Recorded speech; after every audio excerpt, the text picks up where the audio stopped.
Oh, I think we're live. Okay. What's up, everybody? Welcome to the stream. People getting blocked in the WCW chat. What's up, Jerry, Dave? It's me, Cody Turbo, F Wood. Wow. All right, so today we're going to watch UWF. I think we're coming up to the end of the Beach Brawl, which is good because I'm about at my limit with the Beach Brawl. I almost wish we hadn't watched it, but at least we got to see like the whole event start to finish. I don't know what I'm doing tomorrow. I do know that that I'm going to try to do 2 streams. The morning stream will definitely be sightings, and then something in the afternoon. Thursday will be prime time. Friday will be Memphis in the morning, Boyd Watch in the evening. But yeah, that's it. What's up, Izzy? That's my week so far.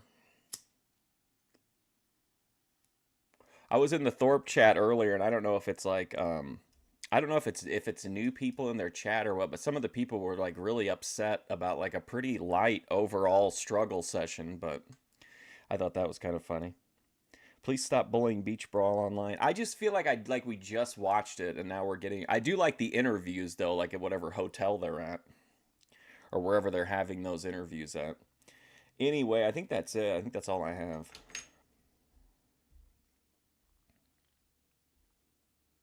Let me check my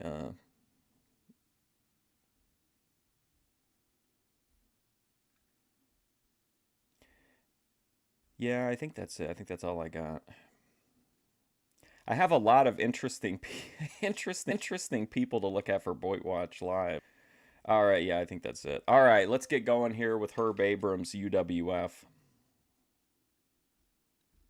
You did a burger review? Awesome.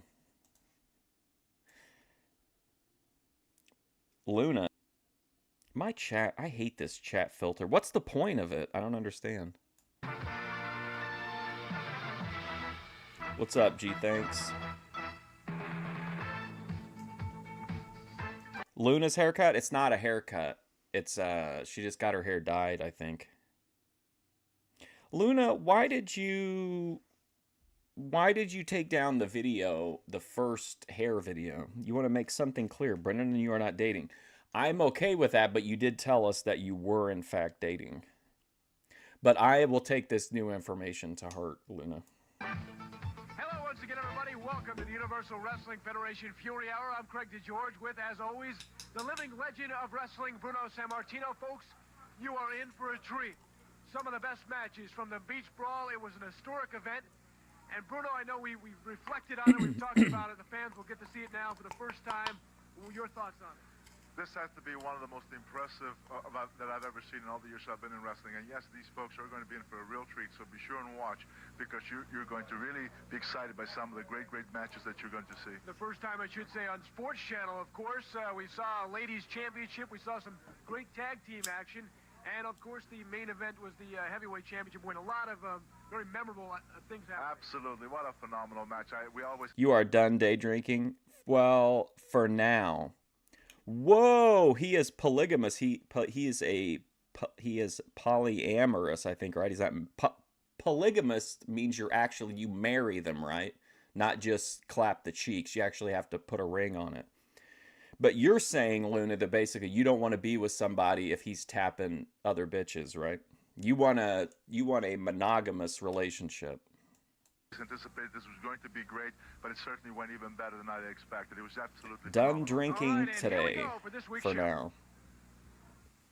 I did I sent you a message, Bethadone, about criminal drip, so I'm waiting on you unless you message me back. At this time with his manager, Mr. Red. He's a player. He weighs 310 pounds. Oh, remember that? Okay, where was Mr. Red at? Was Mr. Red in the AWF? I know we've seen this guy before, but I don't think it was UWF, was it?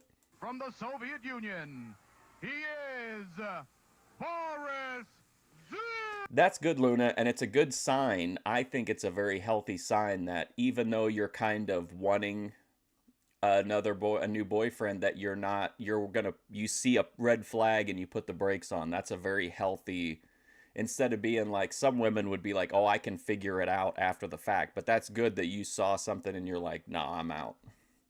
Very high IQ, Luna. Zukov. Don't answer me here. Answer me on Discord. They don't need to hear this. His opponent hails from Boston, Massachusetts. He is Paul Sampson. The referee is No, Scott Luda said Dickinson. Pennsylvania. Chicken, Florida. Yeah, I want the microphone. When I look at you, you give me the microphone. Don't look like, you don't know what you're doing out here. We're professionals, boy. Ladies and gentlemen, please stand for the Russian national anthem. Luna has morals and stuff. I mean, it's honestly, like, I'm not being an asshole. I genuinely think that's good, because a lot of times people do kind of be like, oh, well, it could be a problem, but we'll sort it out. And by that time you get feelings and it's complicated. So it's better just to say no, because you're never rooting them other girls out. So you might as well just find a more focused gentleman. I think this is the dark match from Beach Brawl. You shut up! Answer me here. We'll see how well that works out.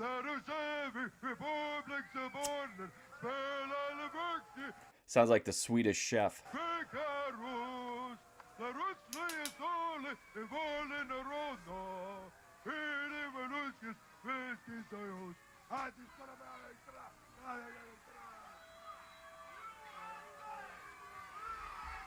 You shut your mouths!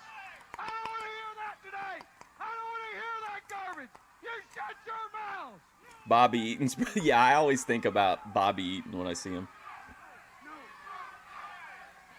Shut up! He'd be great in Memphis. You shut up! Oh, you shut up!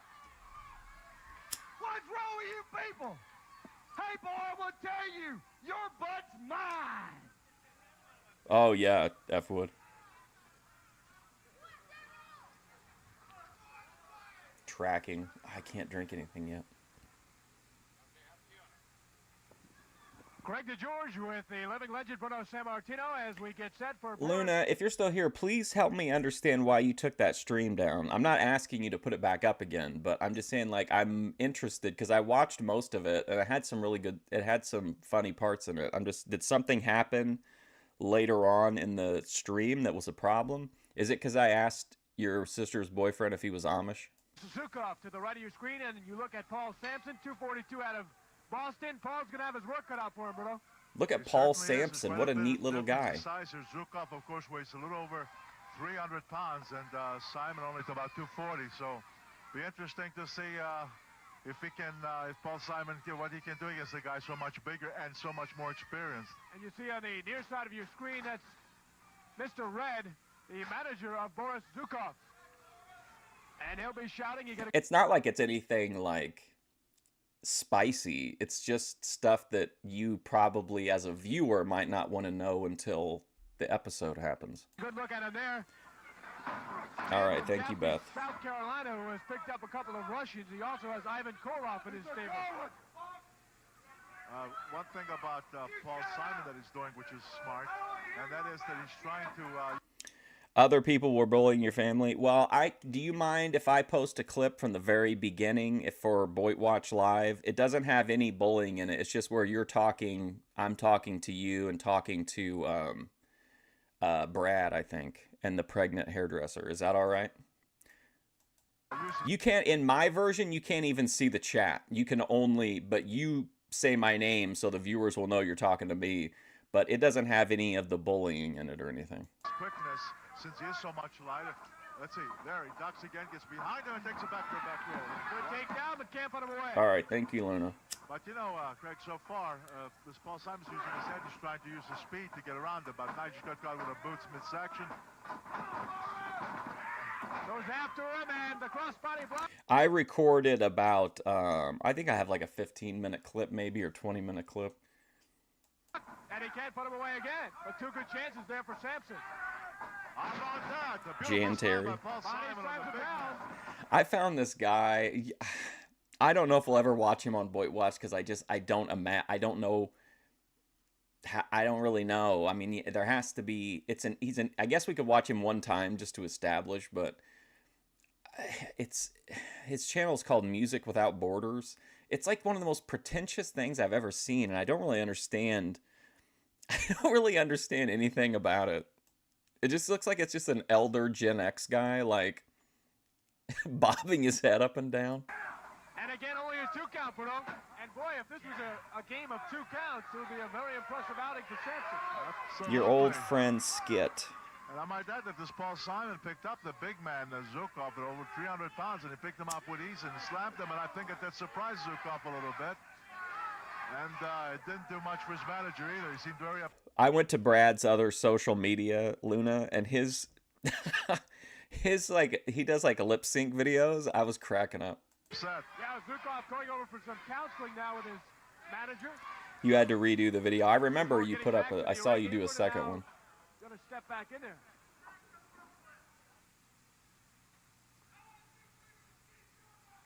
Zukov, though, a very unimpressive start for him. I just... Boris Zukov just ain't it, man. And look at him go to work on the shoulder and the elbow of Boris Zukov. Boy, Sampson is really... Skit died. I think How did they die? That, Zukov, I think, is a little surprised because I think he probably underestimated Paul Sampson. And I think Paul so far is doing not Stabbed after a karaoke disagreement. Wow, 564.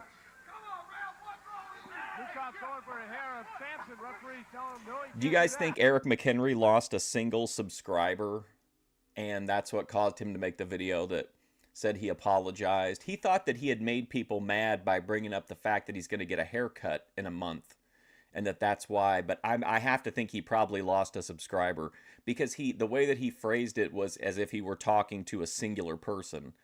Like, I don't know what I said or did to make a person mad, but how do you even monitor? Well, I mean, obviously Luna does. Luna, do you only monitor your follows as they go up? Like, if you ever lose a follower, is that a big deal, or do you know you'll, like, bounce back? Arm twist himself. Zukov known for the Russian sickle and also known for breaking the rules, too. Oh, he's very good at that. It was a staged skit from Eric McHenry? Sam's going to give too much trouble. You're going to start seeing some big fists and boots flying around in there. I gotta quit doing that. You can see the size advantage for Boris Zukov, which is significant to 70 pounds. Eric McHenry he's gonna cut his hair in March. That's a good attitude, Luna. With the Irish whipping into the corner. He's going after him, but he rings it up and nobody home and he hit the post. I've never understood the concept of like telling your current subscribers that you're losing subscribers.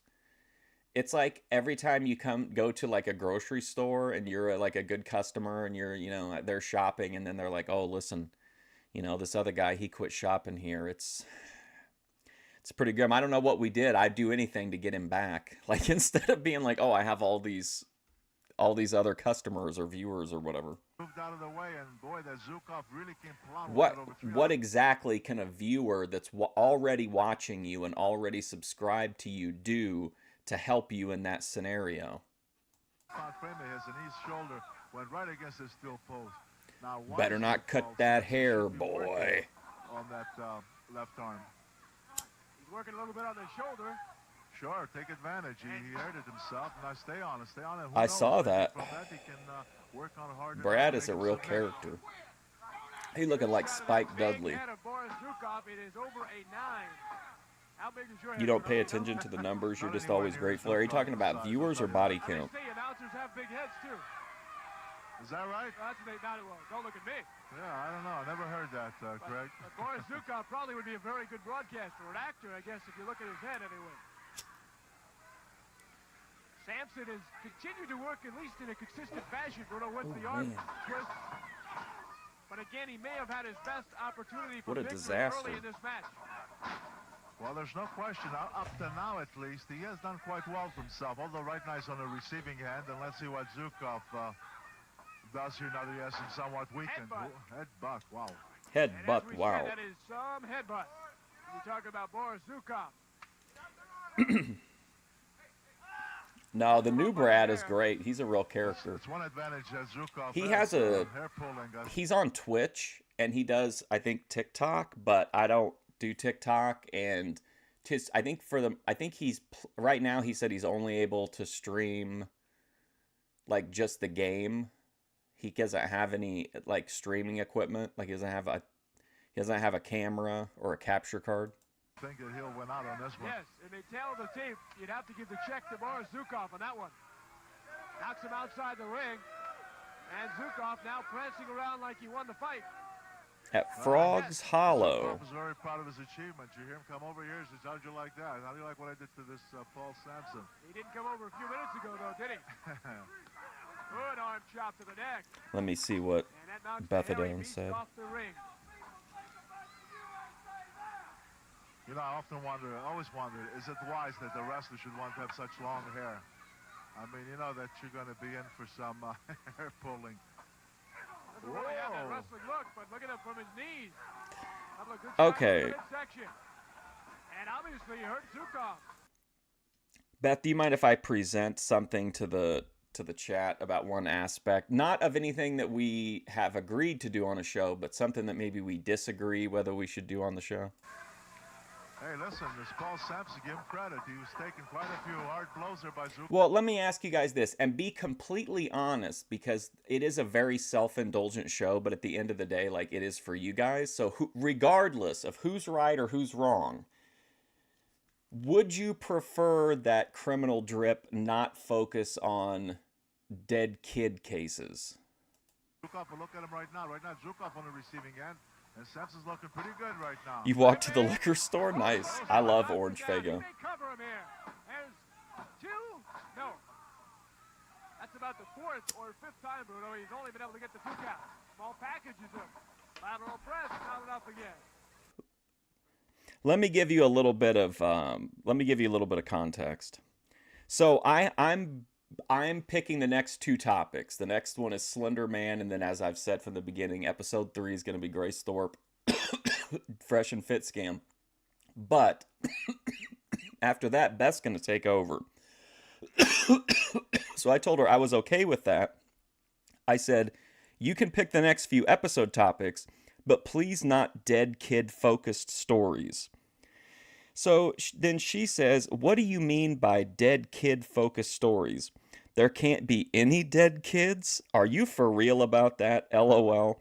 Like, if it's no dead kids, it's no dead kids. Just let me know if it's absolutely no dead kids. That's the response she sent to me. I still say that he's given Zukov a much more of a battle than Zukov was expecting. Telegraphed that. Telegraphed the back body drop. You're right. Took the elbow Yeah, to the I back just of the don't. head. I just don't think He got anybody. too quick and Like, I'm not gonna say anybody, because obviously Beth Adone does, and I know a lot of the true crime people do. But I just don't want to talk about or cover a story really that's about, like, if a kid is dead as part of it, like, but if it's like if it's predominantly dead kid, like, I'm just not too interested in it. of course give Zukov plenty of time to slow down. And I don't know what I would elbow. say about it. I would just be really Great shot to the back of Sampson. Could that be enough for Zukov? out of it. I'd be like shell Yes. shocked. It was not impressive, but it will go Let me know if it's absolutely no dead kids. down in the victory ledger at least, Bruno. Zukov with his arms raised. Absolutely. And here comes Mr. Red, and he's going to have to go back to the... You know, too, Beth, if you really wanted to do one of those, you could do a Criminal Drip solo. You could do like a supplemental Criminal Drip where you talk about those cases. Drawing board, I think, with Zukov. As we said, not very impressive, but he did get the job done. Coming back several Worlds times, colliding and right now. finally winning the match. Well, he'll tell you, win Did he is go a win viral is a 'cause of win. the fight? Okay, but by the same token, I think that Paul Sampson had a good account for himself. He lost the match, but he certainly gave the guy plenty. Mr. Red and Boris Zukov down. Oh, three-way wow. Here, the Universal Wrestling Federation Fury Hour. Interesting, it's me. We'll be back to those monsters of mayhem, Boris Zukov and Mr. Red, when the Fury Hour continues. A chance to talk wrestling with the man from Moscow, Boris Zukov, and his manager, Mr. Red, of course, reflecting back on the Beach Brawl. Oh my God, look at this. I am very good. It looks like if Gaiman for Hope got a Russian gimmick. Man, and I am the #1 manager. Oh my God, this is fantastic. This is just pure pro wrestling right here. #1 man. Oh my God. And I'm gonna tell you, but let me tell you, I have got 2 #1 men. Did you know that, Boris? I've got 2 #1 men. Ivan Koloff and Boris. And let me tell you, the Soviet Union is #1. And you people, don't look at me that way, boy. Let me tell you something. He went viral. Oh, yeah, okay. Damn, he's 46. You know what's crazy is when I was watching, it's so weird. Like, I guess because even though we were like the same age when I saw him, he was like first start fighting. He was really young. And even though he was my age at the time, I don't know, it just felt like, I figured he was probably like 10 years younger than me. But he's like only a year younger. You get me upset. I hate to interrupt you you, get me Mr. Red. upset, and I'm going to have to hurt you before this interview's over with. You went I've got the 0 for 2 in the men. Beach Brawl. I've got the men, brother. I've got 100%. What is this? You making fun of me? Good question. I'll give him $20. You're making fun of me? Getting into like at a certain age, it's just like anything you do is it's an accomplishment now because of people will sell you short because of your age. That is impressive though. Bare knuckle too, right? No respect. No respect. That's right. I love these interviews. That's exactly right. I mean, we can't. That's right. We can't get any respect from the referee. Let me tell you I'm still something. young. No, When we I'm come to I'm the basically UWF, dead. we I probably got want like to come 10 in more, here with a clean maybe slate and good show these years, people and then what it's we just had. you hit a Do you massive make cliff. that? $20 You to get shut out up. of here. You shut up. I'm talking. I'm talking. We come in here and they tried to keep us out because my men are Russian. Yeah, I think Strike Force is the first time I ever saw him, that KJ Noon's fight, if that was his first fight there, but I definitely remember that. Lots of fun stuff happening in MMA and wrestling in 2005, 2006-ish. They're prejudiced. But let me tell you, we're in the UWF. You want to be We're a gonna cage stay fighter? in the UWF. And if you get in our way, or the referee gets in our way, or Herb Abrams gets in our way, or anybody Herb gets Avery. in our way, referee gets in our way, or Herb Abrams gets in our way, Herb or Avery. anybody gets, or the referee gets in our way, or Herb Abrams gets in our way, or anybody Damn, gets in our way, DUI for being on we're gonna weed? That's get lame as down on hell. top of you. And we're gonna take On their part, not his. What in the world? What in the world? Give me the $20. I would fight you, I want the Bethado. $20. You want a promise to leave? I'll question? give you the $20. I want the $20. $20. You're not giving me my $20. If you gotta pay for questions. You gotta pay for Hey, them. this is airtime for you too there, buddy. Well, I tell you, I may answer them if you say please. You'll All do right, some well, witchy that's shit? fair No. enough. Please, if I'm you ready would, to Mr. return to Red, the What earth. in the world is a man from Gaffney, South Carolina? South Carolina. South Carolina. The Beach Not State, exactly brother. the Russian hotbed here in the United States. What in the world are you doing aligning with a Zukov and a Koloff and You mean to maybe... tell you why? Because I look around the United States and I see little wimps like you sitting Wimps. there. And your little buddy sitting there. Little wimps. And that's all these people in the United States are. They're wimps. They don't know what's going on, people. I had to go to the Soviet Union. Everyone to in get here to would pay real money to see men. me fight you. And that's what I've got. 2 real men who's gonna kick butt and take names. Do people want to see a boxing match between me and Bethadone, or are we doing MMA? And while you're sitting out there in the audience writing down on your little paper, you write this down on your little paper. My Russians are gonna be #1. I'm certainly not built like Nick Diaz. I don't know why anybody would think We that. talked about the size of the head. MMA, Beth would have more of a chance, especially if we fought in old school UFC rules, but in boxing it would be pretty tough. Zukov, but Boris, what is it, a 10? But also, I'm a showman. You know, remember that guy, Prince Nassim Hamid? He would do all the weird shit while he was boxing. So, I mean, you never know. She is, and plus, let's not sell Beth short. She is small, but she also probably has like 10 out of 10 pain tolerance. There's probably a lot of like lingering like chemical mutations within her from her lifestyle to give her like added perks and stuff. So, I mean, you don't, and she's like, what is she, like a elite level Krav Maga? 9 or 8 or what is it? I think Albano estimated No gloves and that, street in rules. Orlando Well, a couple shit. months All ago, right. That it was a size 15, size 16. What size? Captain Lou is an idiot. He's an idiot. Is it winner takes all? Like all? Could I just try your hat on? Are we fighting to the Let me death? show this here. Let me show you. Yes, methed up crack strength, exactly. No, that is Russian sweat. It's kind of like Ruby. Even if Ruby was up against someone who was at her same level of ability, but they had lived like a good, easy life, Ruby would demolish them because she has like, she's got all those perks like in Fallout from doing all that crazy shit. Living like a bizarre life gives you some advantages, and I think she would just be too much. But I think Beth would definitely have a lot of bonus perks. Yeah, that fits you. I don't big think I like you boy. wearing this thing. I don't. It means no rules. All right. Can't see you. Oh, wearing you that a little pretty Russian boy. thing. You're too good to wear the Russian It's a hat. little warm for the summertime, isn't it, Boris? It's not wrong. It don't bother me at all. It's what's the matter. Haven't done meth in over a month.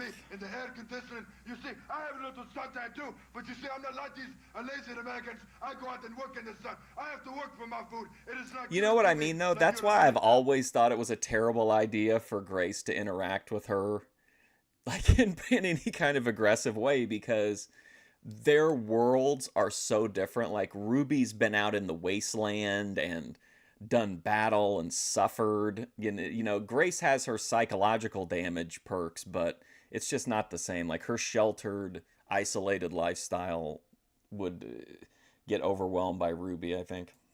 What the people in poverty.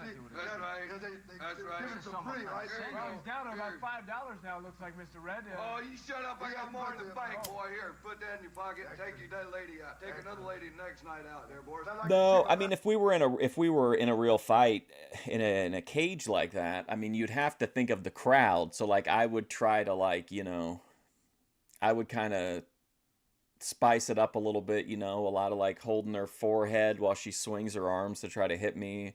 Maybe I do the recreate the Sylvia incident, put her over my knee. Yeah, well, I tell you what, here's another. See, I was one, so Well, I here's know five. Am I stopping you and Grace from interacting? Is that what you're saying? Because honestly, I would be respectful. Who said anything about you? I don't. First of all, I would never stop anybody from interacting with anybody. But no, I don't care. Why would I care if who's respectful toward the Thorpes? Like, You didn't get that This big is Beach five. Brawl perk. hey, listen, guys, if you're gonna be around, if you're gonna meet up with the Thorpes, I better not hear you're disrespecting Ben. Go. That's it. You gotta be generous in this business. You see, this is the whole thing about it. You gotta be generous like we was in that match. We were I'll generous. express Let me my tell you creative something, you little opinions weasel. on If we the wasn't generous, potential if we positives or wasn't negatives, generous, but the referee would have had 2 broke legs and he wouldn't have made it out of there. All right, we've had enough. Thank you very much, Mr. Red and Boris Zukov, and we'll have more in just a moment. Ready for our next match, Terry Gordy and his opponent, and we'll get the introductions from Frankie. oh boy, here's the Johnny Ace match. This next bout is a street fight. There will be no disqualification. There will be no Wow, what are you? rules. Wow. This bout is scheduled for 1 fall. The referee is Billy Silverman. Approaching the ring at this time is a 254-pounder. I do think that because the Thorpes know about you, you could judge how they would pretty much treat you based on how they treat similar people. And I definitely don't, they would definitely shit on your lifestyle for sure. From Malibu, California, he is Mr. All-America, Johnny Ace. Johnny Ace getting a so-so reaction from the crowd here. You at sent the Palmetto karaoke Civic videos to Center. who? Let's see what the reaction Or do is you mean for you the posted them? I'll tell you what, though, he will impress the Saudis because this Johnny Ace, he's quite an athlete. He impresses the heck out of me in that ring. His opponent is a 293-pounder from Bad Street, USA. This is Terry Bam Bam. But I will say that even if you know that you do something that the Thorpes don't like, if you don't give them a reason to weaponize it against you, it won't come up. Like I was smoking, well, I wasn't smoking, I was vaping Gorilla Glue through my whole like 2.5 hour interview with Ben, and he never brought it up. Does Grace want to be friends or talk to you? Well, literally, as we've discussed again, anyone in this sector will put absolutely anyone up on their show. So if you were to call in or do whatever, yes. But Yeah, I mean, it's up to you. If you want to go in blind, that would be all right. But yeah, they will literally, and I can't stress this enough, they will let literally anyone up on their panel. Terry, Mid-fan reaction. Bam Bam Gordy, one of the greats, 293 pounds against Johnny Ace, filling in for the yelling Don Morocco. Greg, let me say this about Johnny Ace. This guy's a scientific wrestler. This guy can impress you with his beautiful maneuvers in that ring. Now, if you're saying you want to be friends with her, well, that would be very interesting. But yeah, I don't know. I mean, I would just say, I would go in, if you're gonna do it. I mean, you want to go in optimistic, but also like, you know, don't don't go in like a fool, you know.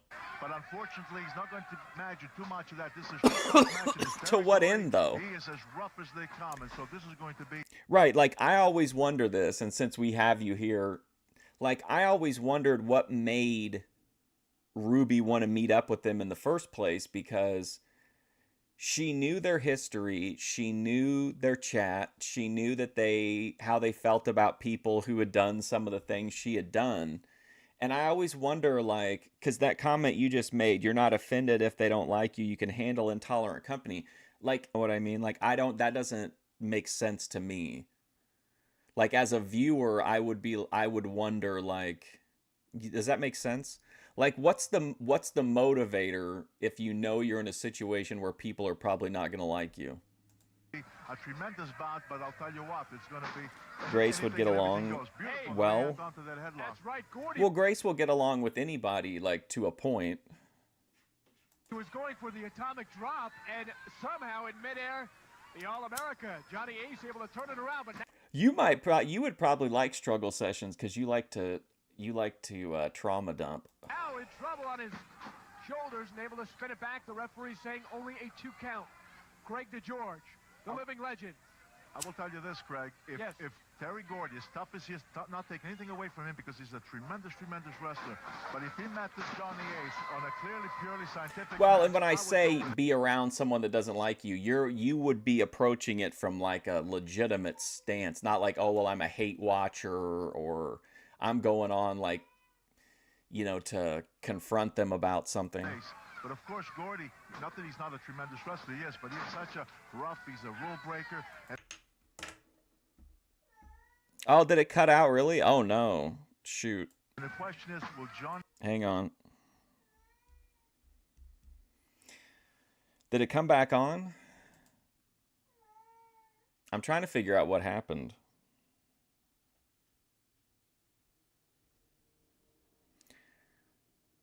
Well, it's still... Sorry, it's still fucking up. Give me a second to see if it'll level out. I've got full internet. I don't know what the issue is.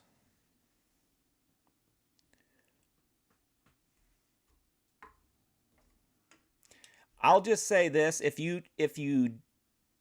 your interest would be similar as they are to with the Healthy Family Force, where you think Joy should get away from Rich, that's not an attitude that would be well received in the Thorpe chat, you know, or on a Thorpe panel.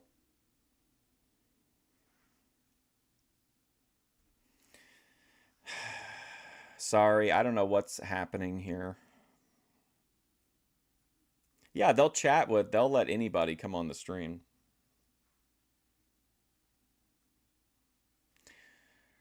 Come on. I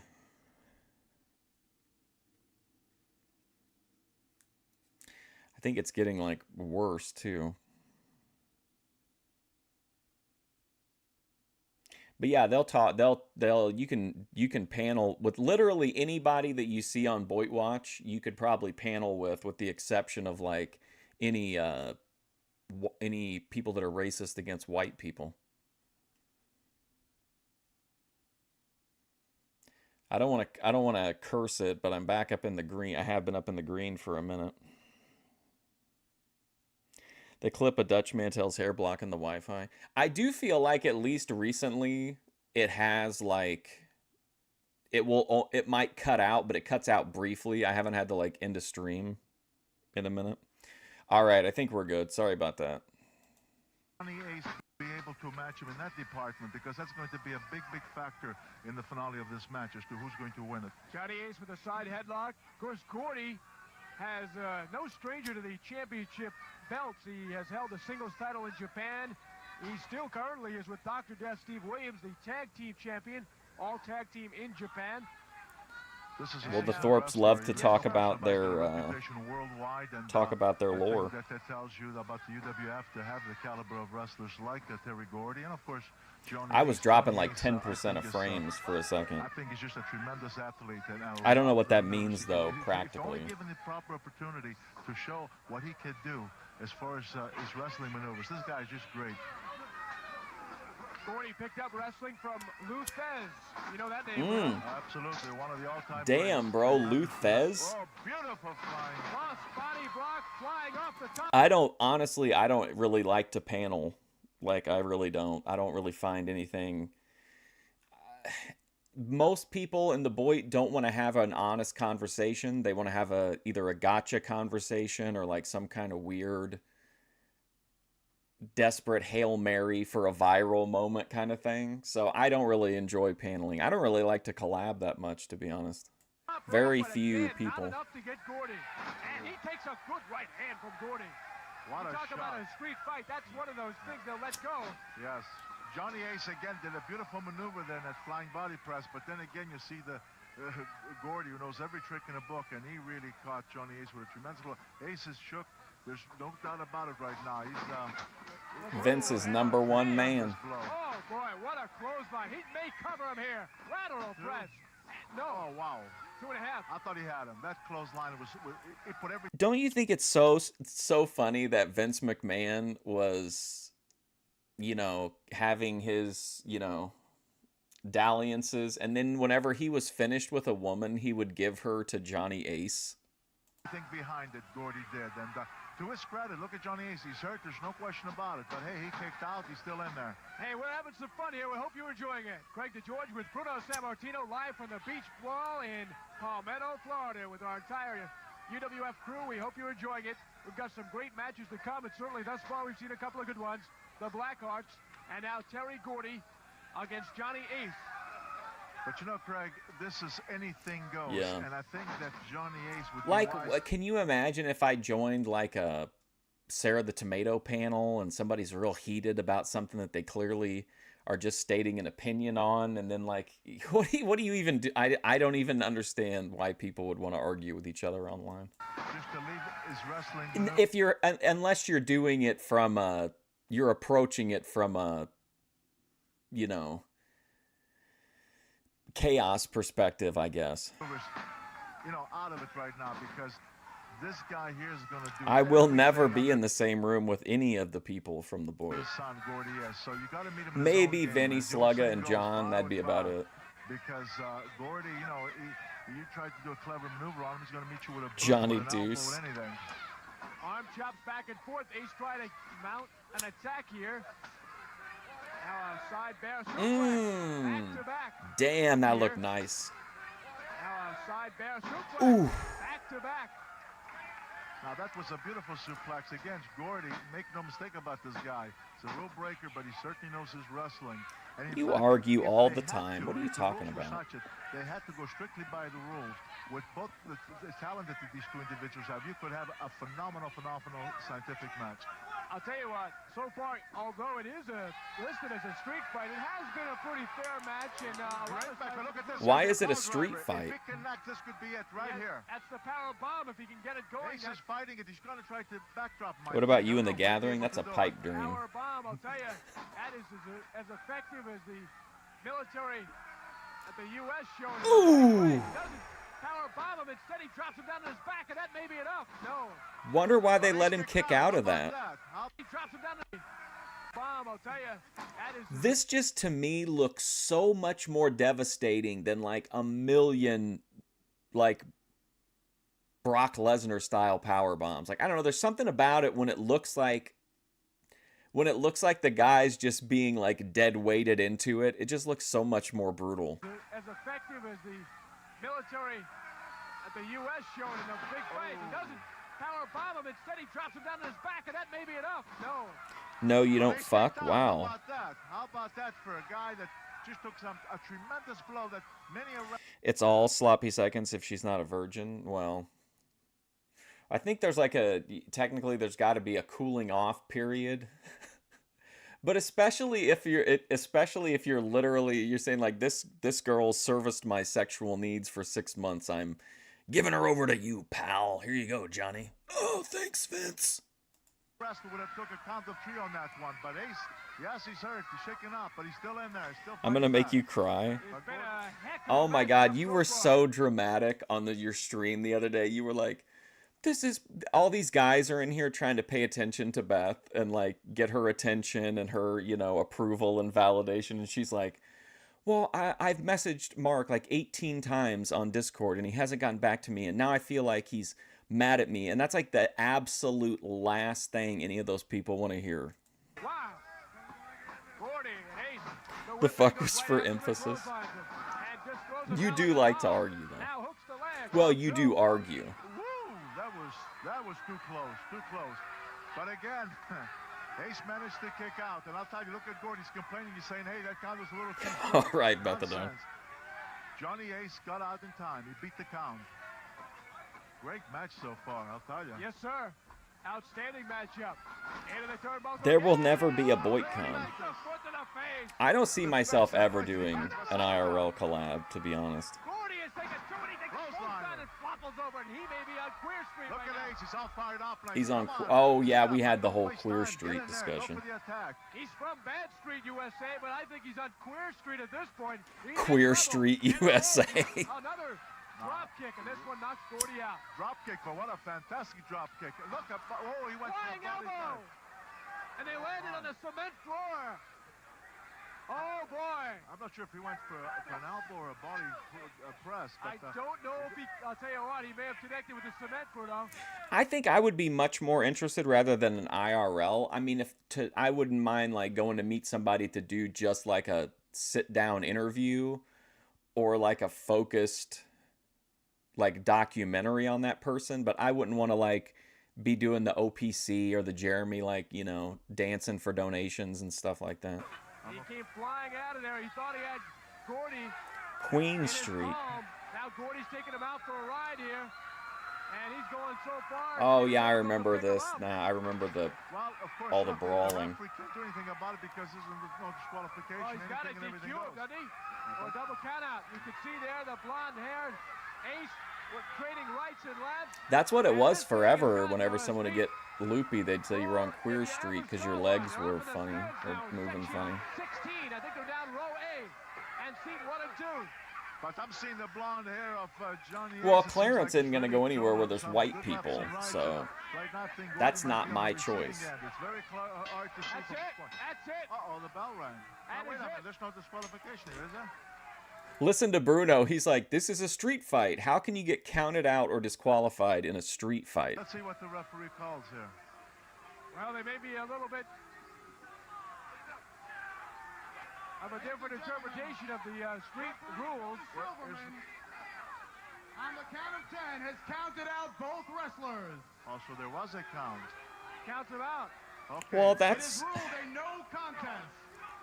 on a pay-per-view But too. they're still going at it. Look at them. They're really still Oh, you're not going really to stop slugging them, at it. Bruno. You're not going to stop them because you DQ'd them. That's just how these guys are. Ace throwing a right hand. Another one at Gordy. I'm far too lazy for that. Gordy firing back. Oh, boy.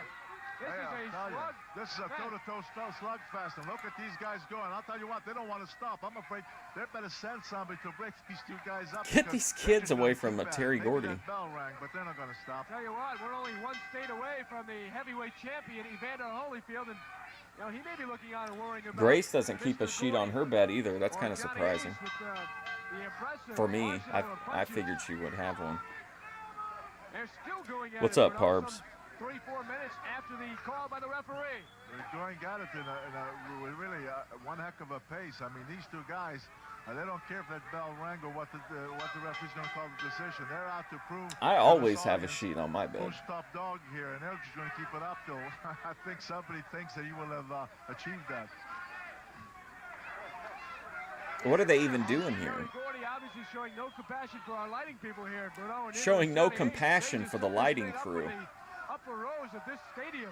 Yeah, but you know, if the match has come to conclusion, the decision's been rendered, I think that maybe it'd be great if they could get some help here to break this, because these guys will not stop. Look at them. Well, finally, it looks like some of our UWF camera people are kind of just doing their job. How can they be disqualified? He was upset about it. Shots of the two competitors. Gordy hanging on, trying to get a breath. To the left, you see the ace to the right. Whoa, a chair comes flying in the ring. Terry Gordy in. throws in a chair, but look at this. I see Johnny Ace. He's coming in. He's saying, come on out of here. Let's keep going on the floor. And they continue to... Gordy's saying, no, you come in here. Ace wants Gordy to come out. Very Gordy wants observational, Ace yeah. To come in. So let's see. I like Meanwhile, that, though. He's got that chair. Gordy has. And Bruno's description of the action is very close to like how I title VP streams or McHenry titles his streams. Like, it's just a literal telling you what's happening. This has been a brawl, I'll tell you. This has been some kind of a brawl. And these They're guys... hitting each other. And here comes Johnny Ace. Gordy turned his back. Here comes Ace. Ace Ah, is back he's back in in the ring. the But now ring. Gordy heads Gordy down. took off. Oh, I like it when he gets excited and starts when is this gonna squawking. end? He's got now. Look at this. Now this could ruin the whole evening if Gordy, or rather Ace, decides to sit in the middle of the ring. Well, Ace is not satisfied. He's saying, okay, come on back here. Let's conclude this thing.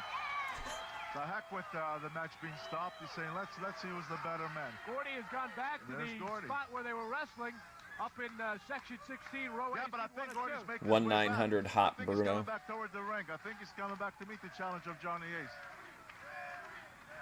Well, let's see. And the people want this match to continue. I'll tell you what. I would The like people, to they see chant, more of it. Terry, Yeah, Terry. yeah, Oh, I tell something you. else. This was some kind of a brawl. No doubt about it. Well, look out now, Bruno. Ace is going outside the ring. He's going to go after Gordy. He's going to... I think it was the same. It was the same thing, but it was during the Beach Brawl. I think when they switched the masks, and he really just went like ballistic for it. He thought it was the best thing he'd ever seen. Then there was some other moment too where he got really excited about it. try and catch up to him. And he does, I think. Hello, are you there? Shot to the face. Ace with a couple of shots. 3 shots to Gordy. Someone Another tap right him on hand. shoulder. Next thing he know, And pow! He continues to wobbling his way back to the ring, and now mounts a shot back. They call it a street fight. You might call it an aisle fight. They've been all around the ring. Oh, there comes Oh, the now chair he's got the again. chair. Wow. Gordy again's got the chair. Johnny Ace is out there. Well, Now what is he he's sitting in the signaling? ring. He's got his... He's signaling that he won the match. That is not accurate. No, there is no winner. The only satisfaction either one of them can get is if they continue on and to the point where one of them either runs back and... We never said wrestlers came from journalism schools, Bruno, so you never trust them when they put their hands up. We get a look at Johnny Ace, obviously upset, but Bruno, he put on quite a match. I think many people Oh, did I not can't give wait Ace till we're much on of the a other chance side of against Beach Brawl, Gordy, but then we're pretty much who, done. Has more titles and is certainly nationally known, but it was a great match. I'll tell you what, from all that I'd seen of Johnny Ace, there was no doubt in my mind that this was going to be a tremendous match. The only We're concern I closer had to was the that Johnny end Ace, I of think, was gonna come in UWF trying than we are to the wrestle beginning. Gordy, and this wasn't that kind of a match. This is a brawl, and that's where you got to meet it. And of course, when he had to, he did, and I think he showed Gordy that he can brawl as well as he can, as well as anybody. And the thing is, Bruno, we are just getting going.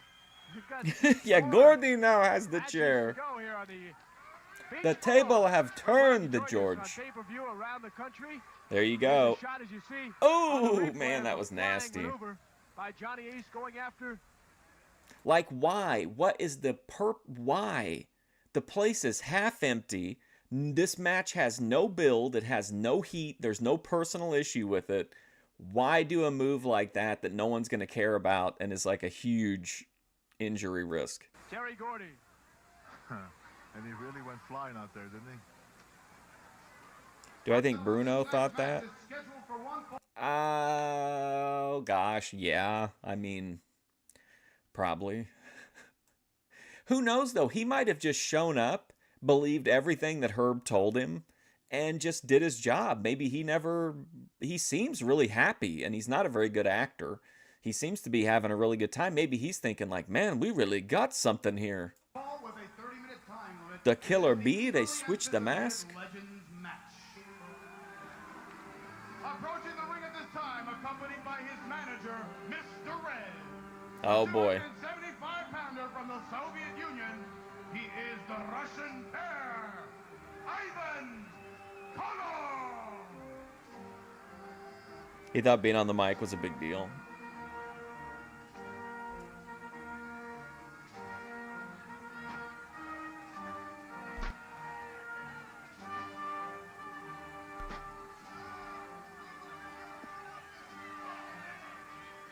Guys gotta watch it with that Oh chain, boy, Bruno. You Koloff look versus good. Backlund. Absolutely. His opponent weighs 233 pounds and hails from Princeton, Minnesota. He is the undefeated champion of the world, Bob Backlund. Here is a man with a resume of wrestling experience, titles that would impress Good old Bob. a four-time All-American at North Dakota State. He was a one-time football All-American, played for Rod Earhart, who's now a coach for the New York Giants. Bob Backlund and Ivan Koloff, and you can feel the goosebumps. I saw Bryan Danielson wrestle a few times when he was doing his Bob Backlund tribute with his gear and shit. I think he was wearing it when he had that match with Jigsaw in Plainfield. I wish that match was on YouTube, but I can't find it. Fan would have to appreciate this match of two great What's up, legends Vinny? in their own right in this terrific sport. Bob hasn't been doing, of course, any professional wrestling. This is in, I think, 92. So I think it's probably before he did the heel run, right? He was bald-headed then, or like crew cut, I think. Recent years, but he's kept himself in shape. He coaches Yeah, some Daniel wrestling Marone. high school. Daniel He Marone. keeps himself in shape. He runs. He lifts. He does. He was always a training fanatic and always in great shape. And of course, he's Yeah, been I think very last much time we did like a whole Ivan breakdown Koloff, of the who's been a world champion, WWF who's always title. been, tough as they come, and so we're seeing two of the great ones in that ring right now, and this should be a very, very good match. And Bob Backlund, I don't know how the guy does it, but he doesn't look like he's aged too much either. No, he looks the same. Was it Bruno, Koloff? Bob Backlund, such a pleasure to be calling this one with, of course, the great Bruno Sammartino. Or was it Bruno Stasiak? Bruno again? Or Pedro? I can't remember. God damn it. Title, but you wrestled him and you were on the top hand of that many times. And Bob Backlund in the red trunks, a degree in physical education. And as Bruno stated, he works with kids. Yeah, I think he's good guy Backlund here. Level still. In fact, he even coached the 1984 Lots of Olympic people go wrestling. through a heel turn when they cut their hair.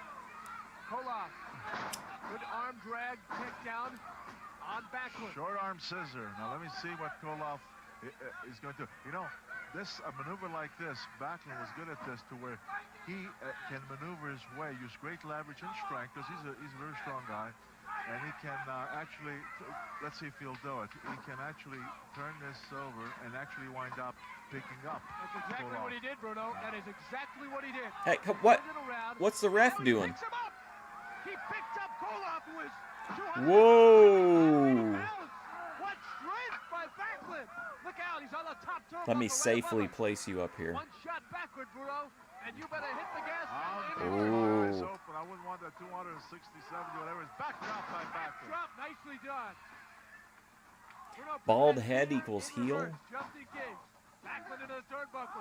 It's away from Koloff. Flips him back over, and he got him.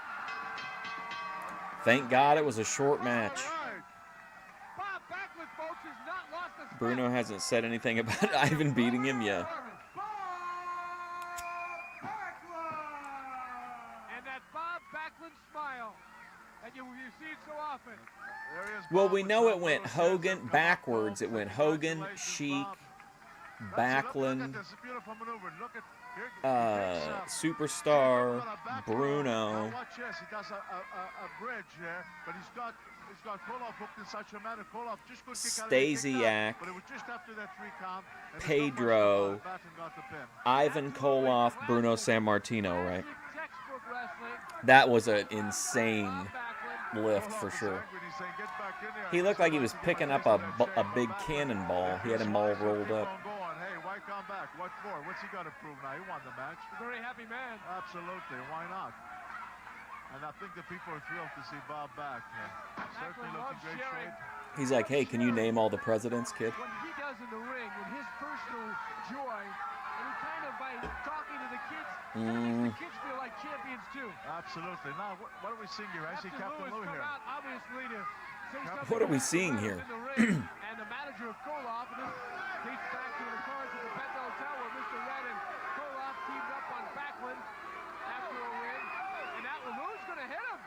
Oh, Lou's got to come out and just get over for no reason. Knocks him right down. He clocked that big fat. Oh, come on. Look at the big diaper bundies he's got on. Oh, my Lord. Goodness. Captain grabbed by the pants skin got He's ripped running off. around with his underwear on. And why are they large underwear? He's running back and forth. This is disgusting. Why does he just keep running around the ring?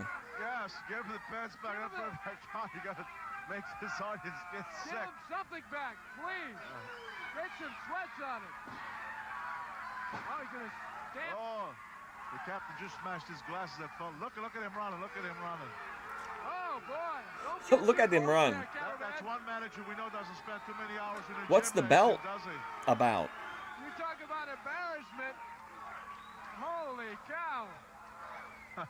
Koloff. losing it. We have to see a replay. We see a man in his underwear. I love it, Craig DeGeorge. Ah. He grabbed him by the trousers to pull him back in the ring, and it just tore him right off, and there he is. Goodness. I What a didn't know sight. they sold What a underwear on this sight. side, Bruno. Oh. Oh, Not a very pretty picture. I'm glad we didn't freeze live that from the shot. Manatee Our Civic director's Center on. in Passion Palmetto, for everyone California, watching here. Palmetto, Florida. Manatee Civic Center, live from Palmetto, Florida.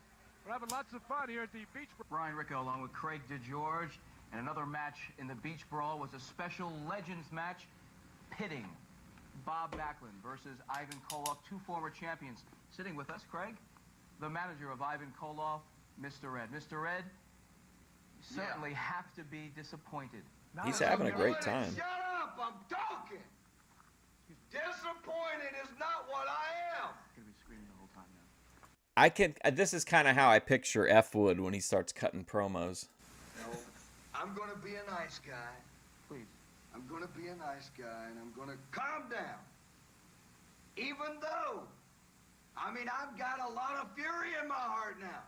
I don't know what's wrong with the UWF. They don't like my Russians. They want to keep them out. They fight us every way we go. We had two Russians. They're in the fighting Beach him Brawl, everywhere he Ivan goes. Koloff and Boris Zukov. Both had equal opportunity to win. Equal And both lost. opportunity. Equal opportunity. I think you're just bitter because you went 0 for 2. 2 losses. We didn't have a loss, buddy. It wasn't a loss. My Russians won both matches. You see, the problem is you got referees. This guy's great. That are prejudiced against the superpowers. Of course, of my prejudice. Russians. You see, let me tell you, you people don't know what's to come in the UWF. Right now, He looks like if Bobby Eaton would have become an outlaw manager to me. I've got He looks exactly like he would have a group of guys in Memphis. two Russians. But as everybody knows, Russians are Imagine this guy teamed up with Jim Neihart for the Hart Foundation. purely bred. And that's what we're working on now. We're breeding those Russians. And I'm going to have 2 more. And 2 more. And then it's going to grow. And you know what? It's going to be UWF Russian style. UWF, It's all Russian style. That's my dream. The ultimate dream. Hey, Craig Red DeGeorge, might take say this you had seriously, 3 you losses. fuck. Zukov goes down. God. Second. I know what Hold you're on. This guy saying. doesn't have any Zukov respect goes for down, Koloff sport. goes down, and your pants go down in front of a Your pants go down. television audience. Let me tell you something. $150 pair of pants. Ripped off. Ripped off. Captain Lou Albano, you got my pants. But before it's over with, I'm going to get not only your respect, but I'm going to get the captain's corner. Oh, now see, I don't understand why you would care about having the respect of someone who just stripped you naked on pay-per-view. But I understand if he's saying, Captain Lou took his dignity, so he's going to take something from Captain Lou that he cares about, which is his little, soapbox. Captain Lou. Captain Lou, you rubber band head. You Captain are a Lou, I'm loser. talking to you. Why the UWF put you in there? He should have been like, you know what? I called that 1-900-404 Lou for you, and I was on there for 6 hours, and I never even got a hold of him. Instead of me, I'll never know. Albano was just doing his job. His You job. were in What? That was not his job. His job is not to run down after a match and attack a licensed manager. Give me a break.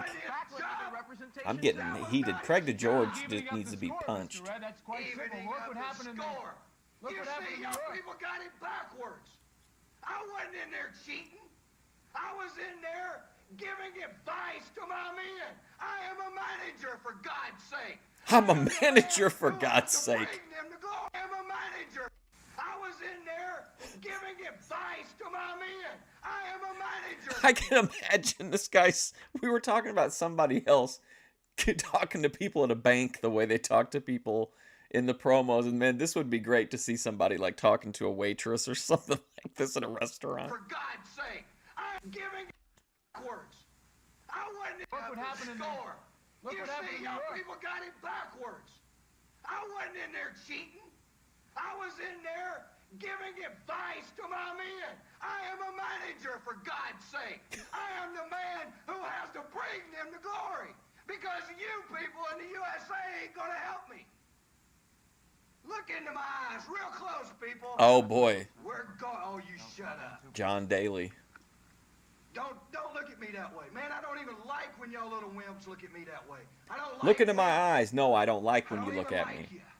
I don't even know why I gotta sit here and talk to you.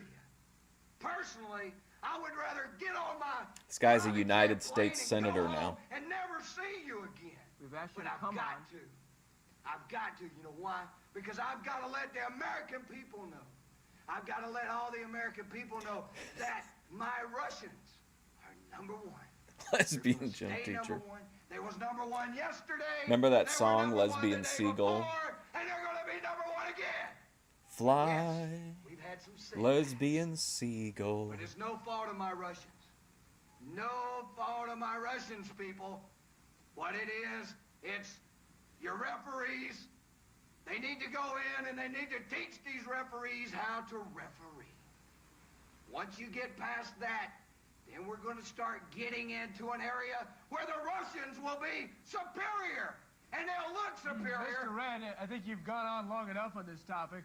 What about superiority? You talk about that, you got to be talking They about. are superior. What about Bob Backlund, a Oh, five-year Bob champion? Backlund. Give me a The break. Howdy Doody of the UWF. I mean, this man looks like Howdy Doody.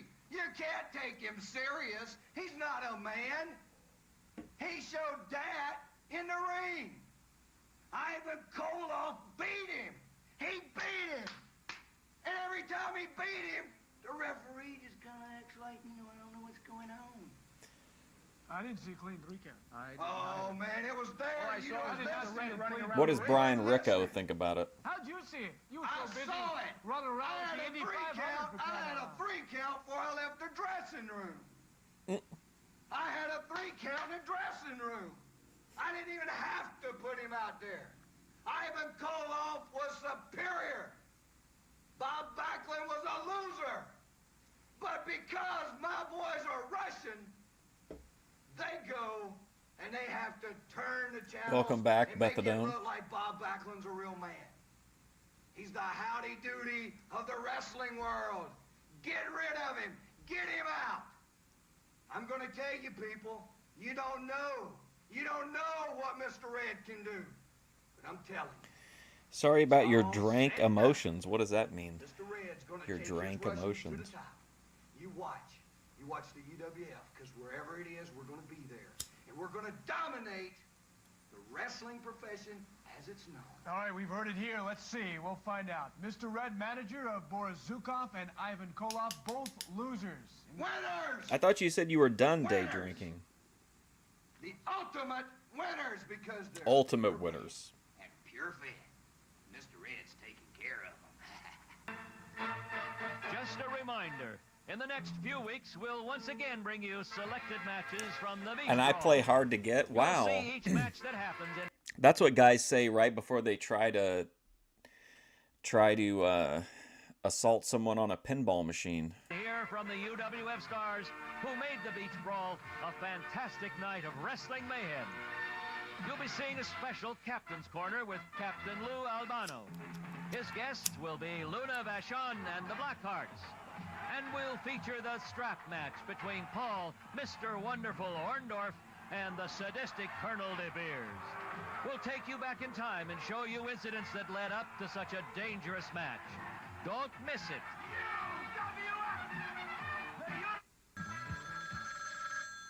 Bruno? What's the real scoop of professional wrestling?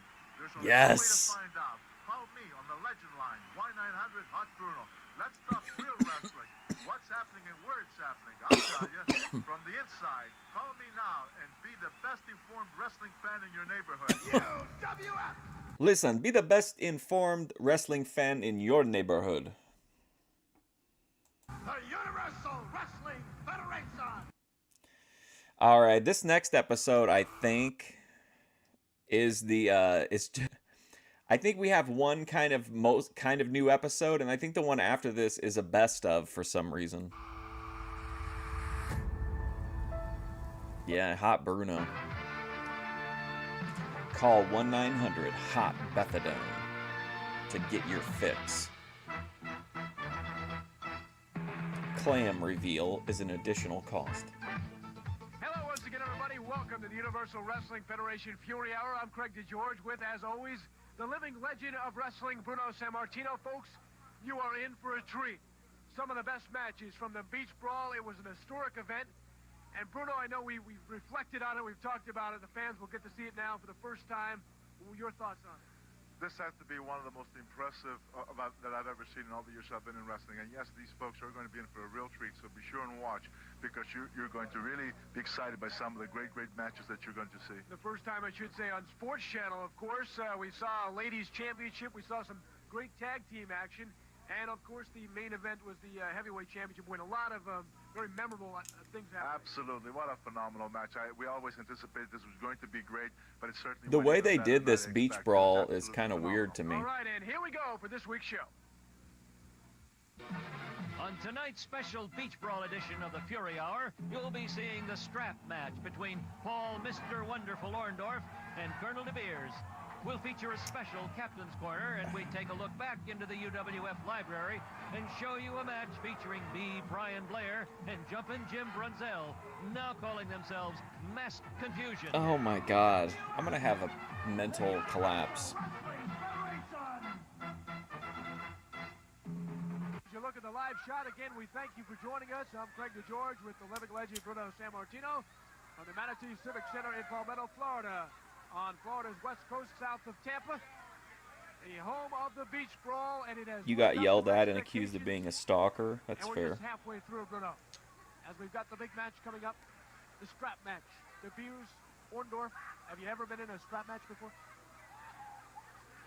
Using the belt. They actually will have a belt. Let's take a look. Did Bruno just completely ignore him? Just how this... They actually will have... Have you ever been in a strap match before? Using the belt. They actually will have a belt. Let's take a look at just how this De Beers-Orndorff matchup happened. Ladies and gentlemen, he's not happy with the referee in this match. Yeah, he didn't want the black referee. He's not happy with the referee. He's a black man. What? What? He's not happy with the referee. He's a black man. What? Sure, listen. Not have a black man referee my matches. Folks, leapfrog referee. Oh! See, look at Billy Jack knocking the referee down like that. Knock that referee into Billy Jack, Bruno.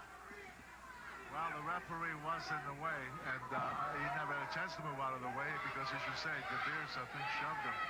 At least it appeared that way, I'm sure. Oh, misses him. He's got that flying full Nelson on him. Samson's hurt. Does he know what's going on? Shot by De Beers. He kicked Samson in the face.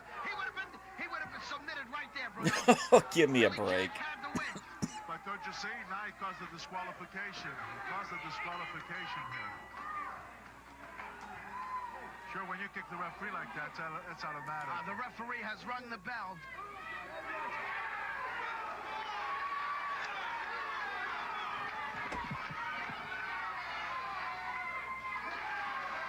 Oh, bullshit. Ladies and gentlemen, your winner by disqualification, Billy Jack Payne. Well, no doubt about it. The disqualification was automatic, and I think that the Beers did it to save himself from a submission hold. He didn't want to win the bout that way. Now look at this. He deliberately kicked Samson. Now he's arguing with Samson. Oh my God. Cheap shot. He's had enough. This is uncalled for. We got to get Billy Jack Payne back into the ring. This here is going to cost this man some kind of either a fine, suspension. Clarence would not like this angle. Hey, he got a good right hand in there. Now the drop. Leg drop. He may cover him. Oh, boy. Right out to the referee, Bruno. Yeah, but you know that punch in the midsection, leg drop, that was, the referee just kicked. The referee in the midsection, leg drop. I love that. It's so heel. It's just perfect. Punch in the midsection, leg drop, that was, No reason at all. The referee just got kicked by De Beers. He's got his belt. He's got the referee's belt. Look out, Soul Train. Oh, Soul Train. The midsection. Another one across the back. Soul Train trying to get out of there. Takes another one across the leg. He's been hit 3 times now, 4 times by the belt, a 5th time. Boy, Get him out of there. Get him out of there. And there you have it, some of the past highlights, or lowlights, if you will, that has led up to this matchup. The Colonel and Mr. Wonderful. Here's the introductions from Frankie. This match is scheduled for 1 fall with a 30-minute time limit, and it is a strap match. Approaching the ring at this time is a Oh, I bet he's having a ball doing that. pounder from South Africa. I just think some people are just wired to like feed off of that kind of energy. Plus, it's got to feel good, even in the early 90s, like to be able to get people to give a shit about what you're doing, like to invest in it, but at the same time, like not try to kill you for it. Like, He is Colonel De Beers. There you Colonel see De the Beers. Colonel, Bruno. Any quick thoughts on this man? Well, this has to be one of the most hated individuals in all of professional wrestling. However, like him, hate him, but don't take anything away from him. He's 295 pounds. He's a veteran. He's fought them all. He knows every trick in that book. He is tough in every sense of the word. But on the other hand, look who he's facing. He's facing a guy who's one of the greatest conditioned athletes in the ring today. And so this is going to be some kind of a war. His opponent is a 250-pound native of Brandon, Florida. He is Mr. Wonderful.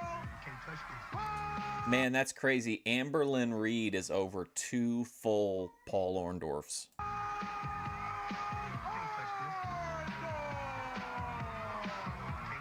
He beat the black guy, didn't he? Didn't De Beers actually beat Iceman King Parsons, or no? I know that I thought that was going to be the payoff to the angle, but I don't. Maybe they had an issue with Parsons or something. But yeah, I mean, I get the strap stipulation in this case because he whipped that Soul Train Jones, but. Yeah, I would think it would have been a black guy. It would have made more sense narratively. His music is from the black community, though. Of course, but that is be the case. I think De Beers will not be able to hit him with the belt, and vice versa. But he's going right after him.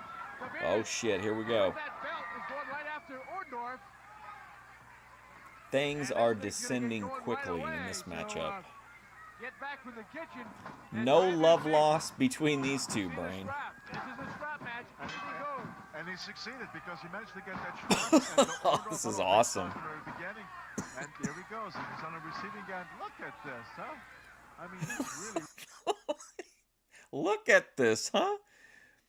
I was listening to Cornette talk about these kind of matches and what makes a good one versus a bad one, and he pretty much said the longer you can go without using the item and the less you use it, the better the match is, and like De Beers got it immediately.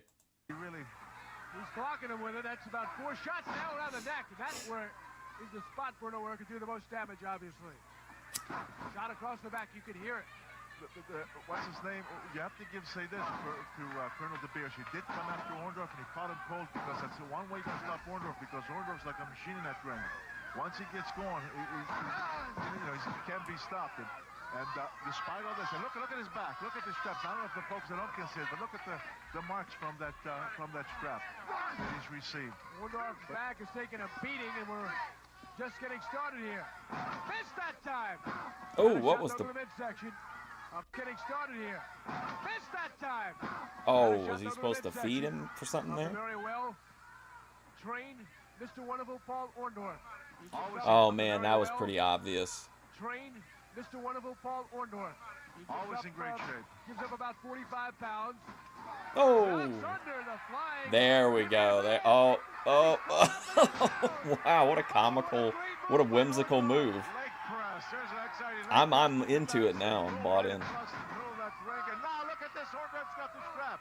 Nice to see how it feels. How do you like it? And a couple of shots. Now Orndorff have the strap. Smiling faces here for the Floridian-born Mr. Wonderful Paul Orndorff. Well, I'll tell you, Colonel De Beers, now you're going to get a feel what it feels like when you're hitting people with that strap. And look at Orndorff. Up in the midsection. Turns it to what, like breast knuckles around his head. And yeah. Gives a tremendous uppercut. Around his neck now. Got around his jaw. Tremendous amateur background. Applying pressure and choking De Beers. No, I think this is all legal, right? It's a matchup. I think this is all legal. Really, no rules. I mean, if you're going to give a guy a strap, what are you going to say? Don't hit him?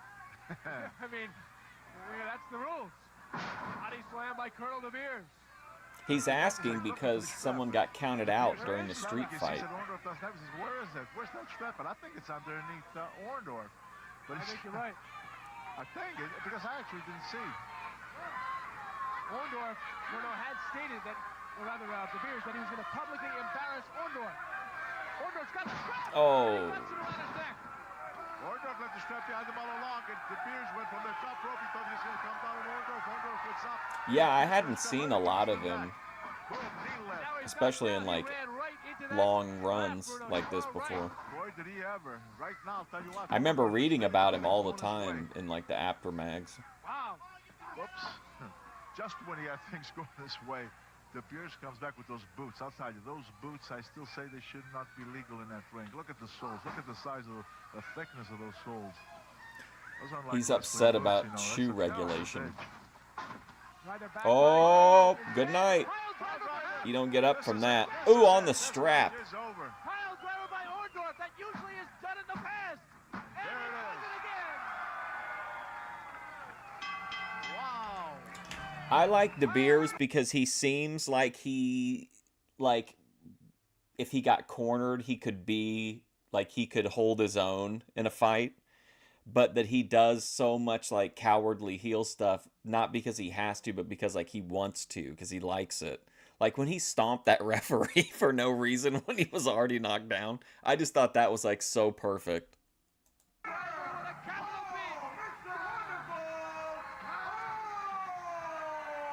And I'm talking about hold his own in a fight in kayfabe.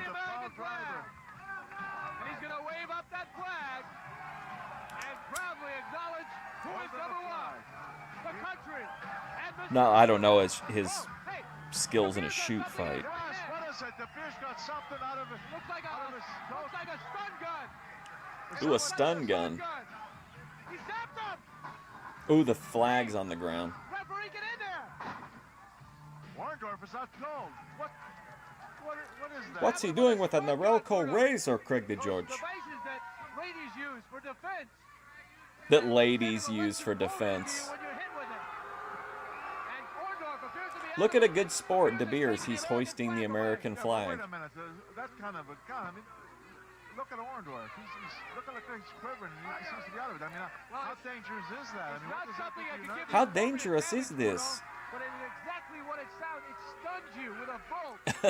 Stuns you? I don't know. Orndorff looks more than just stunned here. That stuns you, and obviously going to put you incapacitated. He's still got carrying the flag. Sometimes you can see Orndorff is moving. Oh my God! He appears to be immobilized by the stun gun. And De Beers, meanwhile, is taking the American flag that a little boy handed Orndorff, and he's walking away with that flag. The man from South Africa. Colonel De Beers, potential future Fusion Studios Hall of Famer for sure. But the fact remains that Orndorff caught him with the Orndorff pile driver, and he got him for a count of 3, and Orndorff is the winner, despite what. Anyone that we kind of started watching or focused on watching, or who we were already watching previously but didn't make it in from last year, would be eligible to go in this year. So I think De Beers could be on the ballot. The fact that he suffered quite a bit now from the stun gun. Winner by stun gun. Winner of this match. You can see the concerns from those ringside watching Orndorff, and now happy to Well, see and him again, get like up to his feet. Orndorff, as kind of goofy as it is, doing the convulsing and stuff like that, like, it's how you get shit over. Like, he wasn't just like caught off guard and embarrassed and then chased De Beers out. Like, that wouldn't have meant anything. But like, now it's like even Bruno's like, he thinks, you know, he might have brain damage from this. But he is getting up. Foley. I think maybe he's coming out of it. I see a little boy. That was an ugly scene. I mean, you know, the way. Yeah. How you doing, Orndorff Realm looked, I mean, Chat? you just didn't know just how. Here's Let's the see if we- replay coming up, Bruno. This is of the stun gun. Let's see if we can let's actually see the Now zap. there it is. There's clearly we see the gun in De Beers' hand. And look at this. He comes behind Orndorff, hooks him around the neck. Orndorff never expecting it. Never. He looked like he gave it to him right below the neck, Yeah. right? Oh my Wow, God. that thing must really be. Well, the dangerous thing is normally, from what I know about this, you only have to give it a quick zap. But De Beers kind of hung on to Orndorff and gave him a prolonged stun. A real prolonged one. But Orndorff seems wobbly, but I think he's coming around. I think he's going to be all right. Well, he is Boy, wobbly, that but was scary for a while. Up next, interviews with Paul, Mr. Wonderful Orndorff, and Colonel De Beers. Yes, a sit-down interview with De They Beers. call him Mr. Wonderful, and you know the reason why. From Brandon, Florida, Paul Orndorff, who comes off a very Gold Dust exhausting, got Tourette's. exhilarating, What's up, Leaping Lanny it's a Papa? gruesome match from the Beach Brawl, Mr. Wonderful. Talk about the match. It was a strap match with Colonel De Beers, and probably one of the toughest you've We're had. big Lanny Poffo There's no fans doubt here. about it, you know. This whole thing led up with De Beers, the way he's went out and humiliated people. I guess you could say to a point it got pretty well pointed at it racially. Oh, You know, really? He took things have Colonel De changed. Beers in a And I racial don't know, way? You know, he's from South Africa, and everybody knows what's going on in that part Colonel of the De world Beers right now, himself, and, he can you know, use there's the a lot of Elon troubles defense. over there He is an because of that. African American. You know, he tried to bring this thing back over here, and just it's like stirring up a hornet's nest. And it doesn't need it in professional wrestling. And I'm not the type of guy that goes out and stick my nose in other people's business. But when you start taking advantage of somebody the way he was doing, and made it very blatantly right on TV, and Look at and Orndorff's just like, I didn't can't take believe he it. would I insult don't- people. I don't care what color you are, or we all got the same blood. You know, the good Lord made each and every one of us the same way. And that's where I stepped in at, and I just felt like he's trying to make a name for himself. And the first guy that popped out, you know, Especially he Lanny was the top Poffo's voice dog, is and, great. Just knowing my background and the way that I am and everything, he knew I'd probably be the first one. He's smart. He knows how to manipulate, and he's a Manipulate. manipulator. And I just felt like we need to settle this thing once and for all. I guess you could say we did settle it to a point. You know, he took a pretty good licking with that belt, you know, and I took some shots myself, too. You know, it's not only giving it, but it's also taking it. That's part of this He uses business. pert. And I was happy with the outcome of it, but I'm not happy with what happened at the end. And the thing with the little boy bringing me the flag, and you know, that's fine and dandy, because I am very patriotic myself. And but what De Beers did with that stun gun, now he just brought this to a new level. And I don't mind telling you, now it's. I don't mind telling He you. said he was going to publicly embarrass you before the match, and he certainly didn't do that. Was that something that, I know it doesn't take much to get you riled up, but I'm sure that got you You know going. me pretty good. I wasn't embarrassed. No, I mean absolutely. How was I to know that he would come up with something like that? As far as I'm concerned, it's the first. I like that as he was falling, and he kind of like flapped his arms like chicken wings. That was kind of cool. Exactly what it does. It stuns you. I mean, I thought he was doing the bird. I had no idea that the man would stoop that low to do that. I would never imagine Colonel De Beers to do something underhanded. I don't know. I don't. You know, I mean, if a little boy hands you the American flag, I mean, what am I supposed to do? You know, I had to go for the, and I did, and he took the flag, and I can assure you of this, more so than anything else, I will get that flag back. And well, how does he even know? What if he burn it? I'm sure you're listening to this. You're the type of guy. I guess he's kind of like Hussein is. Wow. You know, he's got his steps. Wow. So Paul Orndorff comparing Colonel De Beers to Saddam Hussein. And he knows what he's doing, and he's got everything mapped out. And you know, you're either a smart man or you're a stupid man. I ain't figured you out yet, but I can tell you What's that that say about you then? Somewhere, this thing between him and I is not ended by far now. Matter of fact, it's just getting cranked up. If he wants to Somebody make a say name for cranked himself, up. He picked a good man to try to make it for him. Shout out Methadone. I'm ready now, and I know exactly where he's coming from. I know exactly what he's going to do, and I've been Time on to both go sides back of in the that bread locker myself room, now. I've study been, game tapes, you know, put on a I've lingerie stream, and been crank it. on the right side, and I've been on the left side, and you know, if he wants to start playing those games, which he does, you know, it's Which he does. We'll do it, and I'll play him As just long as he nasty consents. as Paul he can. Orndorff See, is the difference down. between me and him is I can do anything I want to him, and I'll be forgiven. He won't be. You know, that's the Oh, fans. wow. They- Very interesting statement from Paul Orndorff. Very insightful into the human mind. What do you think about that?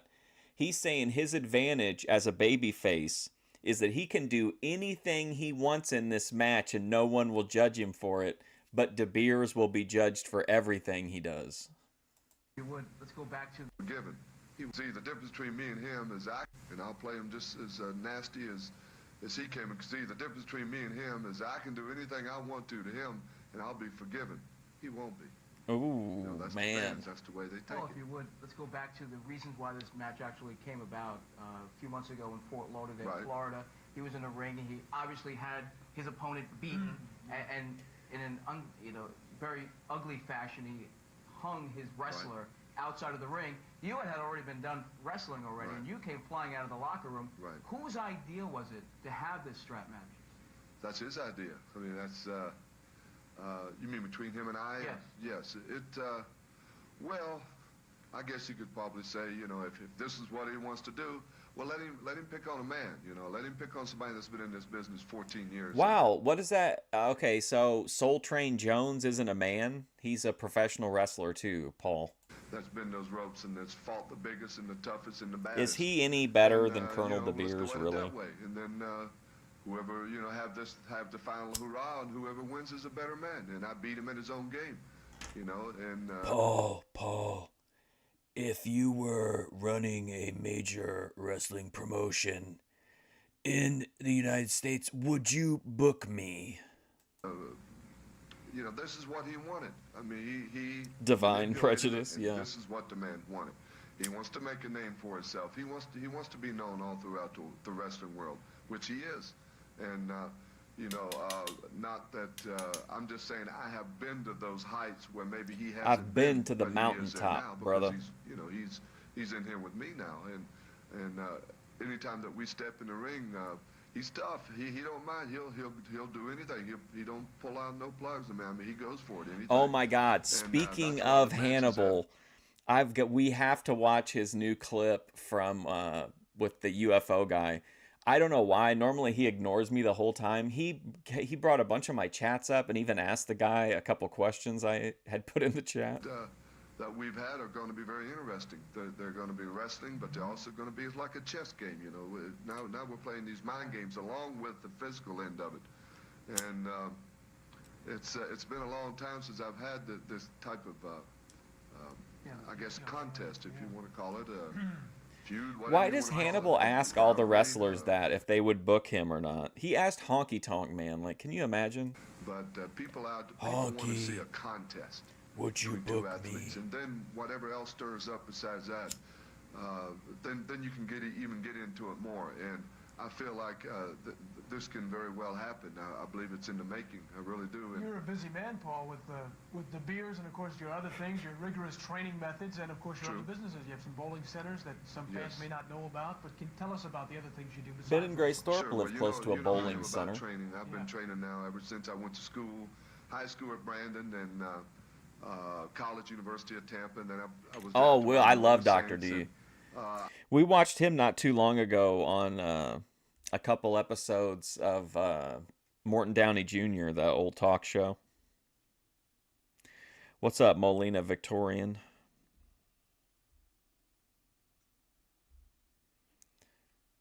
I've always, almost to a point, a pioneer as far as weight training. They didn't do a lot of weight training even in high school. I did. Oh, and of course we watched the John Stossel thing. In college, it got to be. I think we've watched that a where few times. You trained a lot, but even in wrestling, it really, you had the Bruno Sammartinos, and back then that did train, but they weren't as cut up as tough as I did. And I think Molina that, Victorian, yeah. that myself and some other guys took it to another level, which is the level we're in today. If you look, a lot of the guys, they weigh 260, 270, but they're cut up. They look like bodybuilders, and plus they're athletes on behind that too. And I take that very, very seriously. Still take it very seriously. The Yip. And then I do own a bowling center in. One time we watched the entire run of that promotion, and the whole time we were waiting on that promo to come up, and when it finally did, like, it got like a Road Warrior pop in chat. Fayetteville, Georgia, and it's doing quite well. It's good. It's a good family sport. Oh, nice, man. I say no to drugs and no to alcohol, and my business does not carry alcohol. We do not. I do not sell alcohol in my bowling center, which is the only bowling center. He's running literally a bowling center? Well, I know in Atlanta that doesn't have alcohol. Everybody else does, and we really do real well with the churches, and a lot of the kids come down, and Evander Holyfield bowls at my place, the world boxing champion, heavyweight champion now. Evander Holyfield? He's a pretty good bowler. Cliff Livingston comes in, and what is Emmanuel Stewart, I believe. Emmanuel Stewart, the manager? Yeah, he bowls at my place. So we have celebrities that come in there quite often, and we do real well. We were on ESPN. Yeah, the copyright's Ladies Professional Bowling Tour. ridiculous. I hate was there with us copyright. about a year ago. Well, about this time last year, or maybe a little bit before this time last year, and it just did excellent. I mean, better than we really. What's up, expected. Ember? What kind of bowler are you? Not very good. That's why you own the place, right? But he's a great wrestler. We don't He's, sell a alcohol. strat This is match a at Beach Brawl. bowling center for Congratulations, serious Thank you. bowlers only. Yes, we will. I hope so. Always do. Thank you.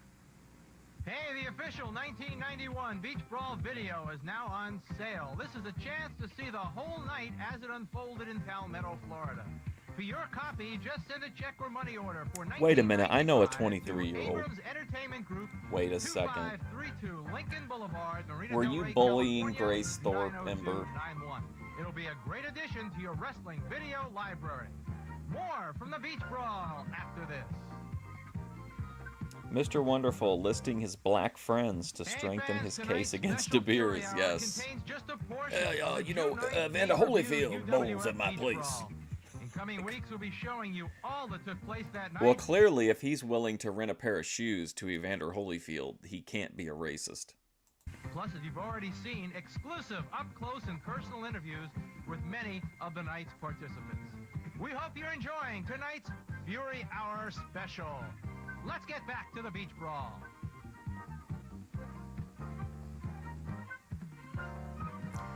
I felt kind of bad for her this morning, but, I'm very grace blind, but the people in chat that talk about it being like David Lynch, there's nothing David Lynch about it. David Lynch makes content where you have no idea what's happening.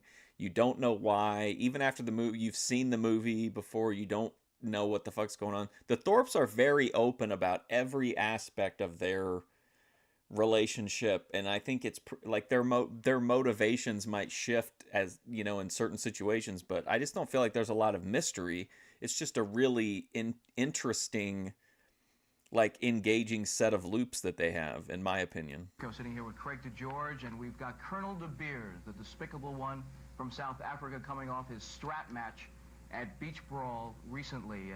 And Colonel, again, this match was formulated because of your questionable activity inside Kim and is outside like of the Lynchian. ring. Who the fuck knows what she's talking about? Match, and Orndorff was the They have a victor. toxic, codependent relationship. Absolutely. It was still American-type justice. There's only two great institutions But that's their in America business. right now. Colonel De Beers is one of them. I'm an institution. The other one is the Los Angeles Police Department and Chief Daryl Gates. Oh my God. Okay, so just to be clear on this, Paul Orndorff comes out and lists off how he's friends with a bunch of famous black people for clout. Now De Beers is coming out and name-dropping the police chief of the LAPD. There is the Beers is one of them. I'm an institution. The other one is the Los Angeles Police Department and Chief Daryl Gates. They're the only two Daryl Gates. institutions in this country to be looked up to and saluted for a job well done. And before you start to question me, you're out of uniform, both of you. So let's get in order and get in lives. Here. Mr. De Beers, Colonel, if you will, please. If you will. Throughout your time here in the UWF, you've been called despicable, disgusting by some. What is your reaction when you hear people call you that? You know how to spell Colonel De Beers? H-E-R-O. Yeah, we're in my chat, we're very much able to separate the art from the artist. I think that's safe to say.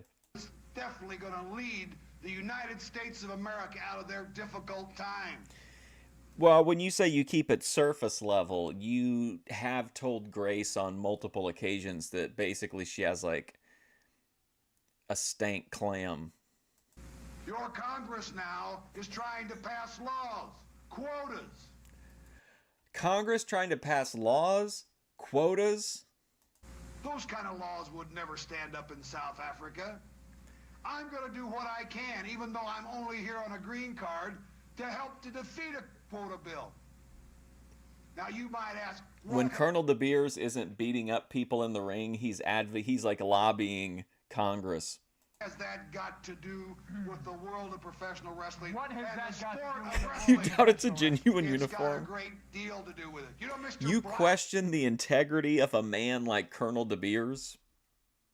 He earned each one of these medals a and these man Bret that I Hart shoulder hired Out pads. of the goodness of my heart, We didn't see him at Beach Brawl. and you'll never see him again. The man was lazy, insolent, was always complaining that he didn't have enough money. I wasn't paying him enough. I had to let the man go. And now they're trying to attach my wages to pay for his welfare. Oh my, wow. I'm not paying for his Cadillac and his wine. I'm not paying for his Cadillac and his wine? This is maybe one of the greatest Colonel De Beers promos ever. My wages. And now they're trying to attach my wages to pay for his welfare. Yeah. I'm not paying for his Cadillac and his wine. If you Americans want to, go right ahead. Let your tax dollars take care of it. But he His was doing Cadillac everything and for his you. wine. From washing your car, getting your clothing ready, bringing you to the ring, making sure you're on time. And this is the way you treat an employee? Sir, I'm a South African. You know, we have one of the finest standards of living in the world. You Americans, by comparison, are actually second class. And you're now falling Clip to and third post evidence. behind the Europeans.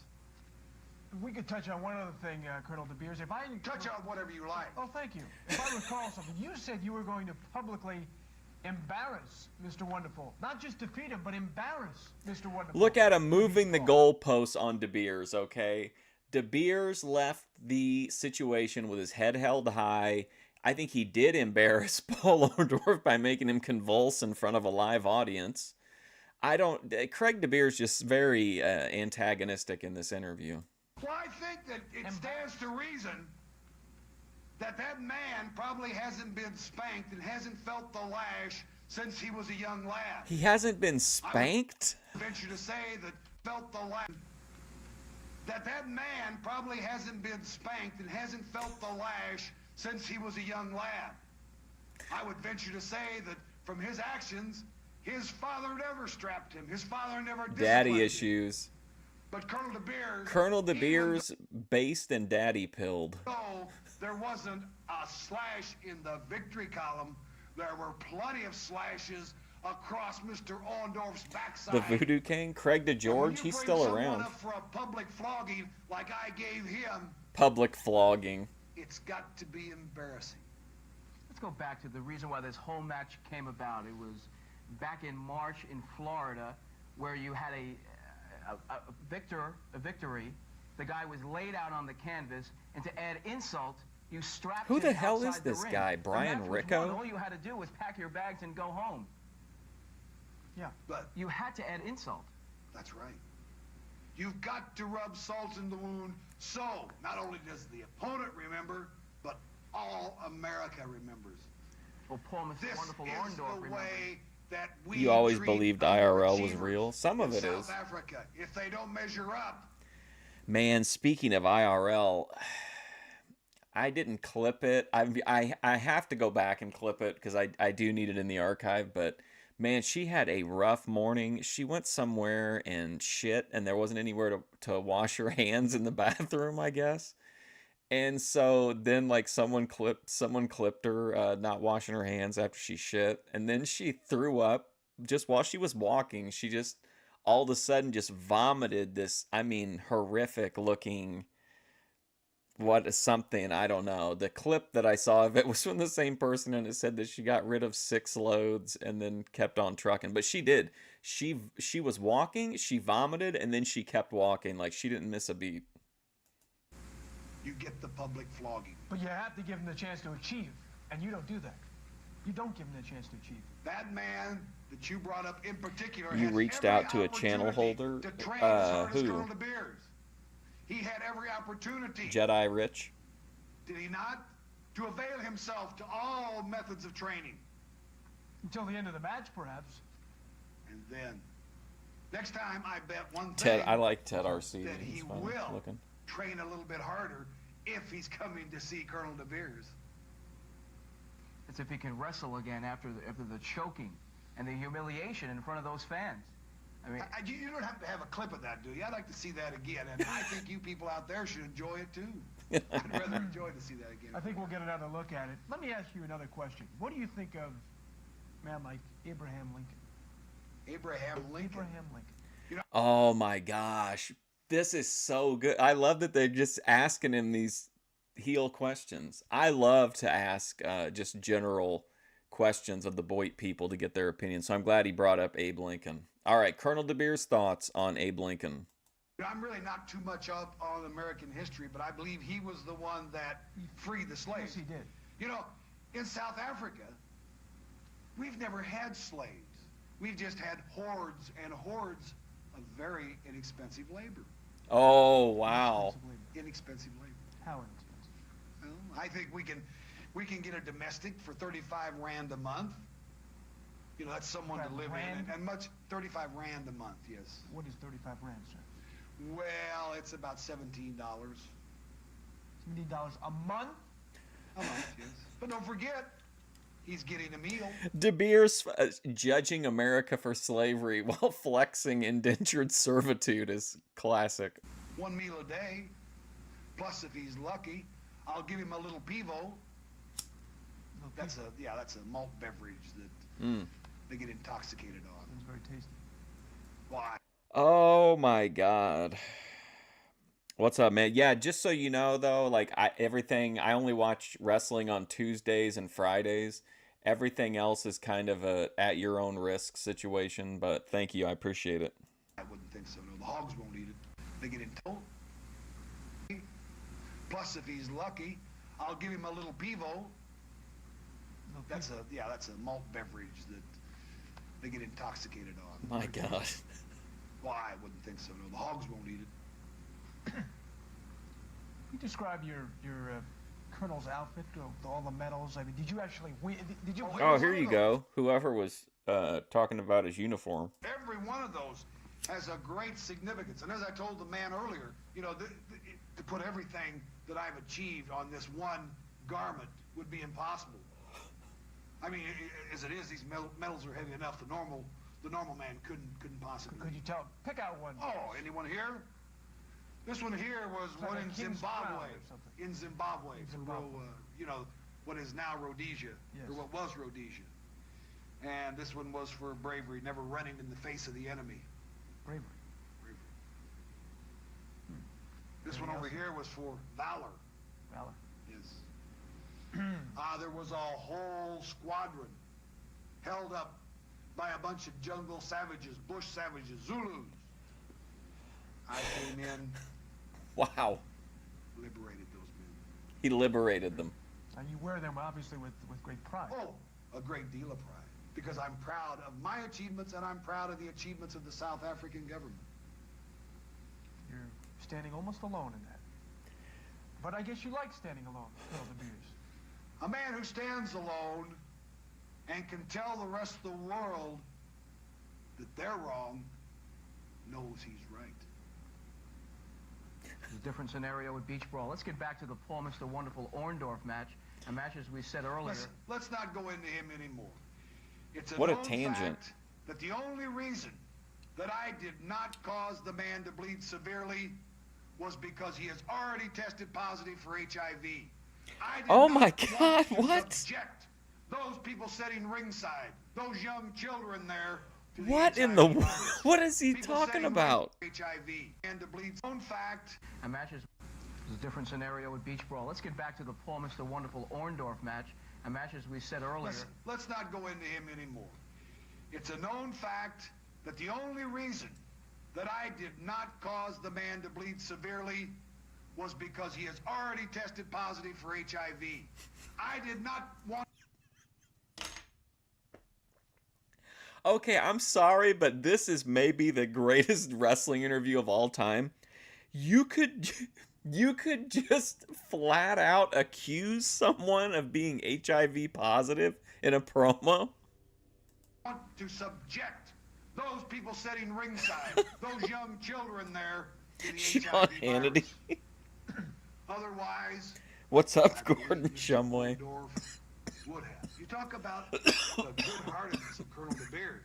I didn't talk about the good-heartedness. I don't think the fans were too pleased at all, judging by the faces around ringside. I saved them all from the HIV virus. Colonel De Beers, I saved the crowd from the HIV virus. Quite an accusation. Sure, Paul Mr. Wonderful Orndorff wouldn't like to hear that. Shall we continue with this? If you want. Where is your future in the UWF now? Where's my future? Yeah, where are you going? Nothing in the UWF? but the top. No matter where I go, I don't care if it's the UWF or any other wrestling organization throughout the world. He's like, who cares name about the Colonel De Beers UWF? means one thing. That means top quality wrestler and top quality wrestling. That's all you're ever going to see from me. I expect nothing from the best from myself. I expect nothing from the best of myself. As you were. Corner and a match for Oh the fans man, what do you between think, Colonel De Beers, 2026 Fusion Studios class of our Hall of Fame class? Brian Blair and Jumpin' Jim Brunzell. Mass confusion. He is the host of the Captain's Corner, Captain Lou. What a I knew it would be a good interview, but holy shit.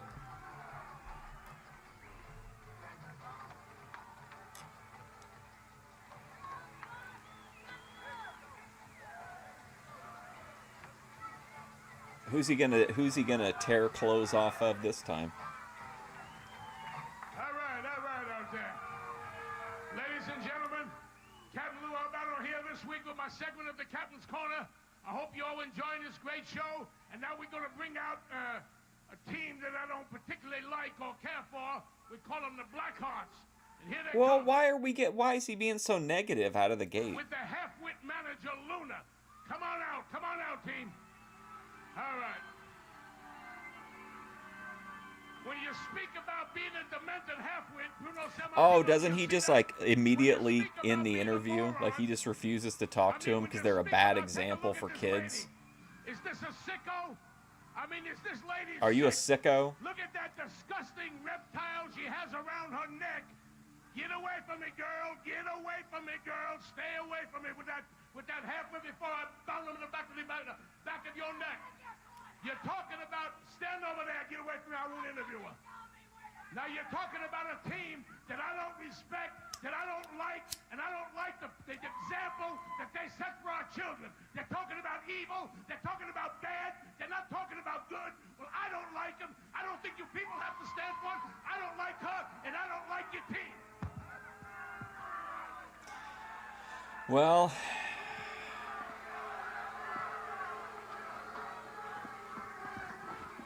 anti-constitutional rant from Captain Lou.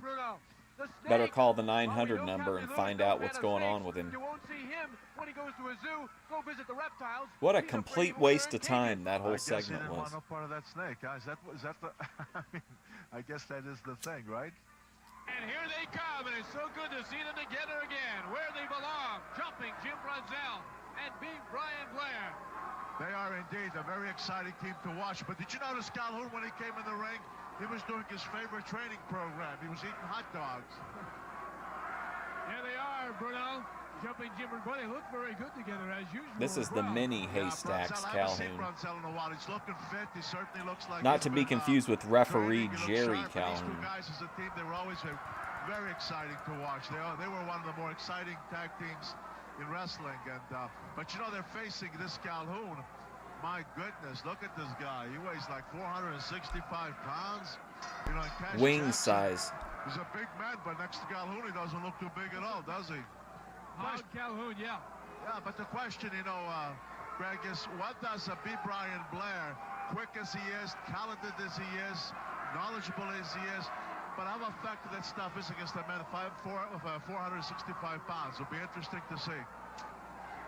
Yes, sir. I just hope the ring crew did its job today. Because you can just about see the slope from this big guy. See, Calhoun just did a double bicep. He left a little definition, but the size was definitely there. All right, he's not Mr. Olympia. I grant you that, Bruno. But he is a big man and certainly could be a force to reckon with. Blair into the ropes, runs into Calhoun, and the Hog going nowhere. He battles with pork power, as they say. Pork power. The way he was jumping up and down, now we know at least that we have a strong... Oh! Beat Brian Blair tried to slam Calhoun. Surprising. Yeah. Calhoun throws him down. And look at the agility. I'm still looking. I don't see it, but look at the leg drop. Yeah, right. I mean, the big guy, he moves. I'll tell you what, he... Whoa! He slams it down. That's impressive. Jumping Jill for the lateral thrust. He can't do it. Oh, my. Beat Brian Blair says, I can't do it. I'll bring my partner in, and both of us together, we'll do it. And they did. And you know what? I'm not sure that Calhoun, if he's ever been slammed, I don't know. But if he ever has, it hasn't been too many times. So I think that they're quite shocked him. Look how close I forgot about this in the freezer. Look how close it came to exploding. It's like right at the limit. But luckily, just in time. I believe he just said, as our cameras picked up, that he's never been slammed. He's leaving. No, he's coming back. I thought he was walking out. Oh my God. Calhoun is always a first time for everything. Cicero. He called him No, Montana don't jump, buddy. Giant. He's from Three Forks, Montana. And by the looks of him, you think it might be 10 Forks, Montana. Yeah. Tag. Now let's see what Jackson can do. Cash Jackson.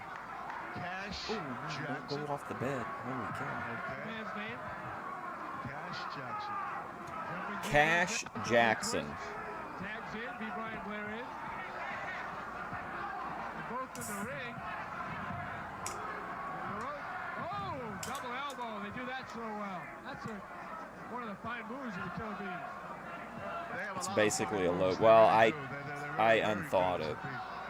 Or I thought, not unthought it, I thought it. And he didn't forget about Hog Calhoun. He had one for him, too. I was able to Yes, sir. open it. Brunzell and Blair were always a lot of fun. I always enjoyed watching these two guys. They're Well, just they're fun to quick, watch. Bruno, right? They have the rapidity of moves. Very impressive. There's the back body drop. They work together so well. And they haven't even put their masks on yet. And that could really make it difficult for the opponent. Mask confusion. Ouch. Jumping Jim. Again, the good quick tag in. Ryan Blair on the mid rope. Elbow down.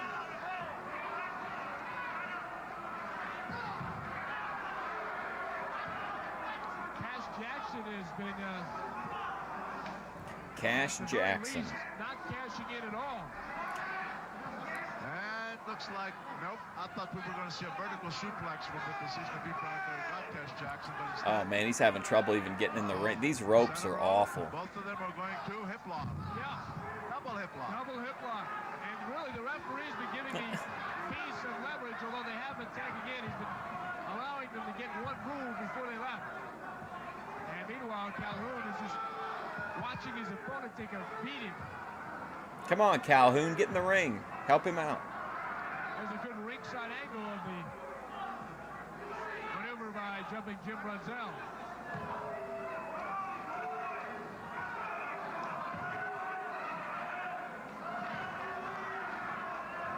So far, Cash Jackson really hasn't been able to do much of anything from the time he tagged in. Brunzell Cash and Jackson Brian getting Blair shit really on by Bruno. phenomenal stretch.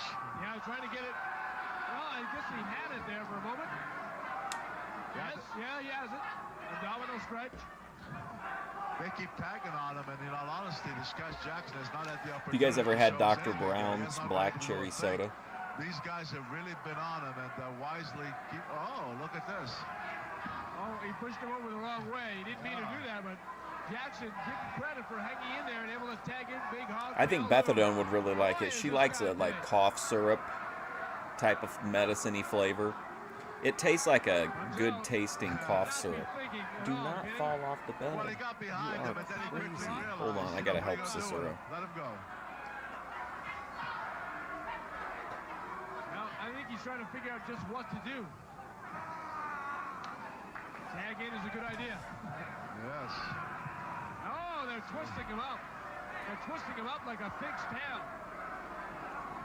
You know that little twist on the pig's tail? Oh, yes. Yes. But in this case, we've got a big pig's tail in him. Dang, that's good. The Oh boy, Calhoun using the weight. the butterscotch root beer. Yeah, you know, but really, Calhoun has not really been utilizing. It's like, nice, got him against the corner. Why not give him those belly, I was going to say chest smash, but belly smashes. You know, with that size, that's the kind of thing that you want to do. Because if you weaken the man down, take him down, then use that enormous weight. Jackson not really able to do much of anything in this match. Advantage, and I'm surprised that Calhoun is really not taking advantage of that 465 pounds. Good point, and he also made a mistake by getting out of there because Jackson's bank is already empty. And Cash can't do anything. Oh! Oof. Great drop kick by Brunzell. What a drop kick. That was a phenomenal drop kick. Wow! Jumping Jim Brunzell showed you why they call him Jumping Jim. That's why they call him Jumpin' Jim.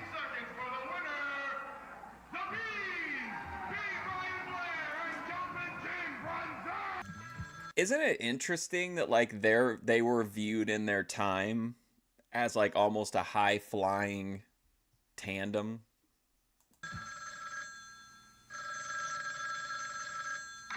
What's the real scoop on professional wrestling? Dropped the original batch on his foot. I did actually Google it to see whether the actual brand name was Dang or Dang That's Good. The company seems to just go by Dang, but everyone, like all the product listings are like Dang That's Good, whatever soda. 900 Hot Bruno. Let's talk real wrestling. What's happening and where it's happening. I'll tell you from the inside. Follow me now and be the best informed wrestling fan in your neighborhood. UWF, the Universal Wrestling Federation, the pinnacle in sports program. All right, I think this one is a best of Steve Williams, if I remember right.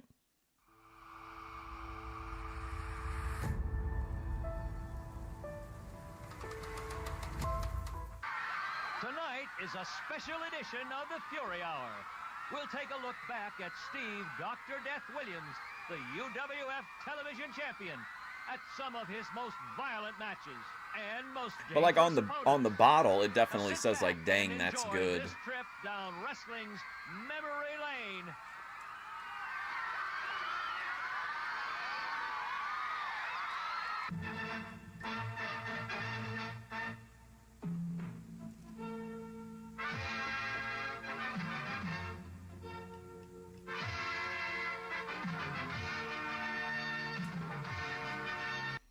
Hope you guys like Dr. Death.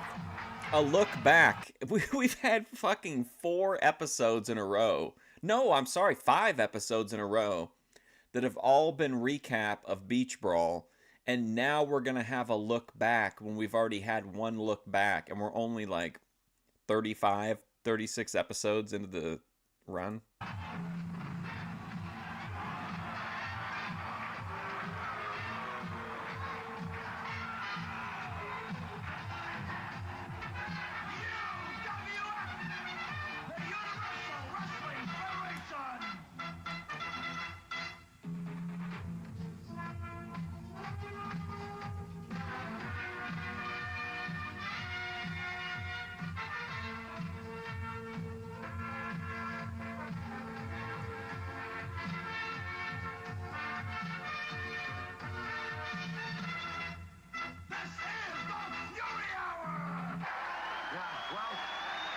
Intended, but I think he Pearl Harbored him.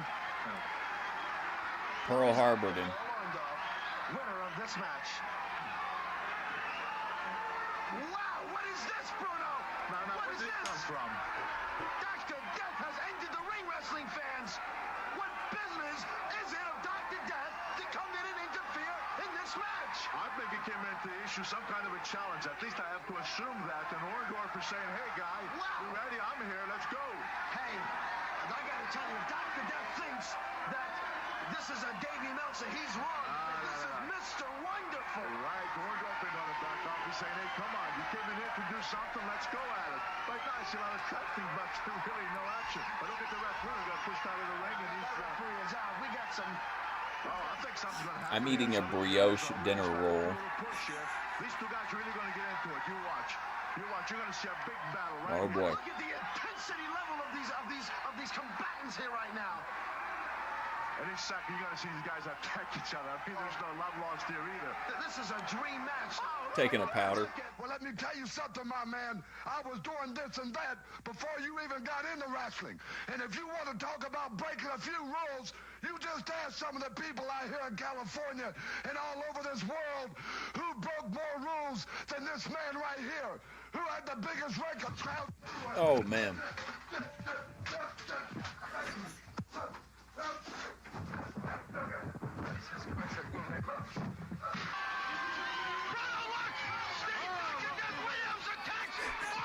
Yeah, Larry, what's his name? Larry Charles? What in the heck? What the heck is this? What is this? Steve Williams. I mean, if he is really booking it, it seems like Herb Abrams really likes, like, screwy finishes, you know? DQs, countouts. Oh, my, look at this. Oh, right against. Oh, and here comes from the other one. Oh, Orndorff slipped off. Whoa, look at Paul. He gives him a clothesline. Paul's down on Steve. This is unbelievable. Look at Orndorff. Stay on him right now. Left. Come on, right to the chin. Uh-oh, he grabbed him by the tights. Williams grabbed Orndorff by the tights and yanked him out. Threw him out of that ring. This is an unscheduled, unbelievable bout here. He rammed him right. He rammed Orndorff face first into that ring post there. Look, Williams is coming right. I think we've seen this match like 3 times. Grab the chair. You better get up, boy. You better get out of the way here. Come on, ref. Turn around. Dr. Death. Whoa, what a shot. Holy cow. He has just hit Orndorff with a chair. Now we need some help. Good. What are a bunch of the job guys gonna do?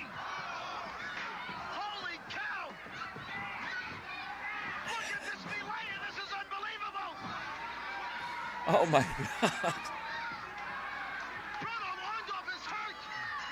This is a great brawl at the end, though. Paul appears to be hurt.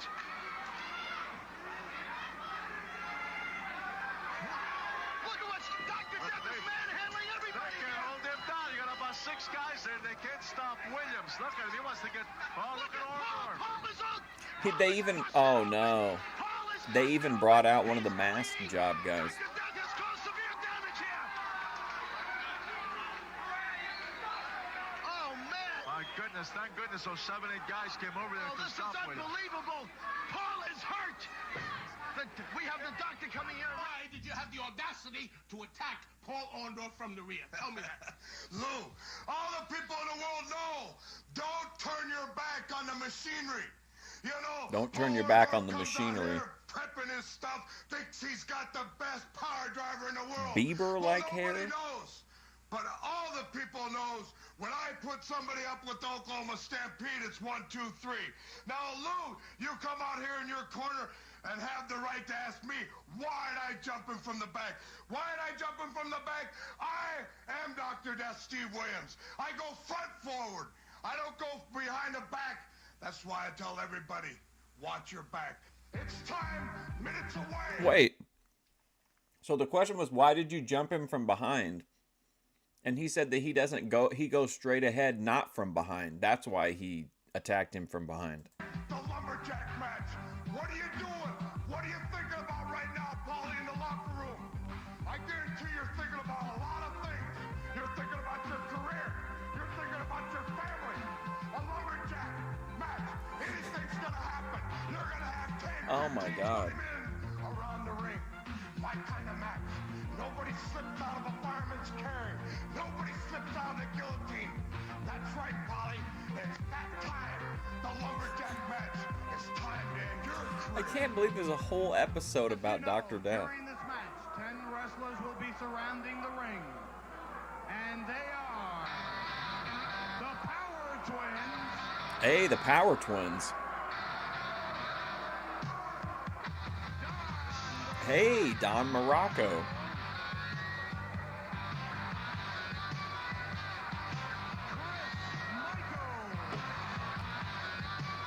Here's John Stossel in the crowd. Hey, Chris Michaels. Carmine Albano.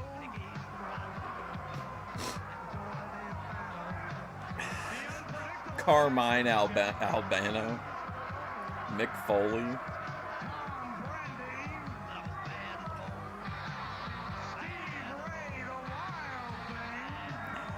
Thing. Do you think I agree that it tanked his run in WWF, but do you really think he could have had a big payoff match with Austin, but they didn't really book long term at that time, so probably it would have been like, what, 1 or 2 months of build, maybe 3, but what would he have done after he put over Austin? I think he could have made more money and had a longer run, better run, but I think it would have been short either way. The lumberjack match. Mr. Wonderful Paul Orndorff, Dr. Death, Steve Williams still awaiting their entrances. But as you can see, Bruno, the It lumberjacks is are time getting for the ready. long-awaited lumberjack match. This first wrestler weighs 250 pounds. Did you know at the time, whenever they released the Dr. Death Steve Williams action figure, all they did was make a terrible head sculpt, and they put it on a Mark Henry body and just made it like a white guy. From It's a Brandon, terrible figure. Florida, he is Mr. Wonderful, Paul Orndorff.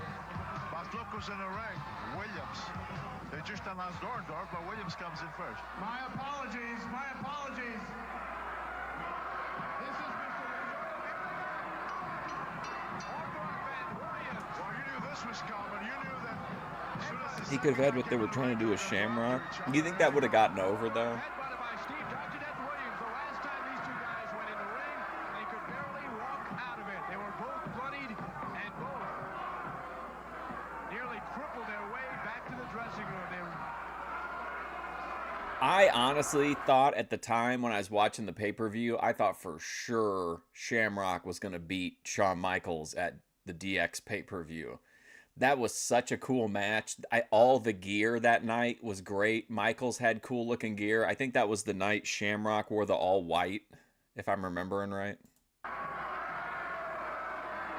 Great match. You may recall last week, Williams had a bruise over his right eye that was opened up, and we didn't think he was hit very hard, so we'll see if that is still healing. Well, I would be very surprised if that wound does not open up again, because keep in mind, that was just last week. Well, yeah, I mean, as long as he doesn't have to talk.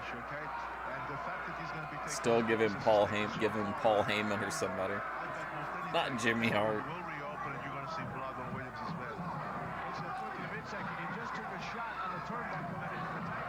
I gotta go get some more weed in a second.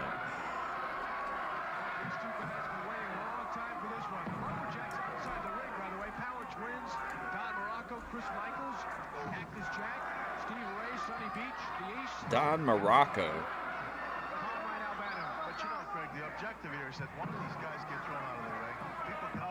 The Penta Hotel goes out of business while UFC is here, or it goes under an ownership change or something, because it goes from being filmed at the Penta Hotel to being filmed at the former Penta Hotel. They're giving him the business over there. They're giving him the business. He's saying, yeah, I got a couple of shots here. Their job is anybody who comes. This is south to west right here. With the suit on. He's like, Cowboy Bob Orton seems like a very nice man, very kind gentleman.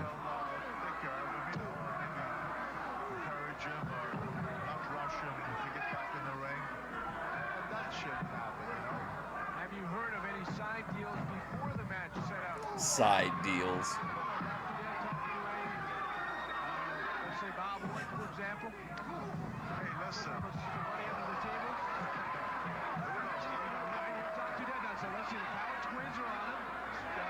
Come on. Get him in there. There you go. Morocco's taking charge. Oh, Bruno.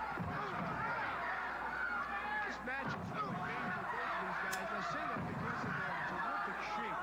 Because in most matches, if you do go outside the ring, you can take your time, up to 10 seconds, at least, and get your breath at least before you get back in. This kind of match, Oh my God, why? you never had a chance to get your breath. You're thrown right back into the action. Right, it's just about anything and everything goes. I mean, you have a referee in there, but he's not gonna take any goals or anything like that. Well, you have to give him a little bit of leeway. It's a, you know, it's a feud. You will not see really wrestling holds being applied, because this is where two guys are really out to do each other. You're going to see a lot of vicious blows, kicks, punches, buckles, over the top rope, all sorts of moves like that. If you had to pick a side to go out from our broadcast position in the camera location to the right side of Morocco. Oh man, that was actually pretty nice. Position in the camera location to the right side of Morocco. Morocco tucks his shirt in his trunks, yeah.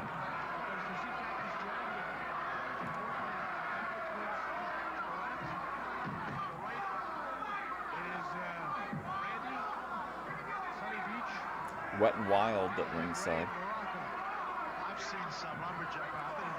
Morocco should be eating a like Scooby-Doo size sandwich at ringside as well. Because if he gets tired, he's getting the worst of it. He himself will go out toward where these people are, because he knows that they're going to protect him a little bit, and if the other guys come around, they'll block him out just to give him a little rest to regroup. So you see a lot of stuff going on that shouldn't be going on. I'm not saying we've seen any of it so far. We really haven't. But as they say, the match is still young, so we'll see. All right, good look at some of the lumberjacks looking out here as Williams. I'll be glad when we're past the Beach Brawl, past the clip episodes. If there are, maybe there aren't any more new episodes. Maybe they're all clips. Inzaguri from Mr. Wonderful. All right, I gotta go get some weed. I'll be right back. see how quickly they drew in because you went out to a Morocco office and immediately saw the beach and Steve Ray came running. I assure you, if Williams had gone out to the other side with the power of Quincy Cactus, he'd still be out there.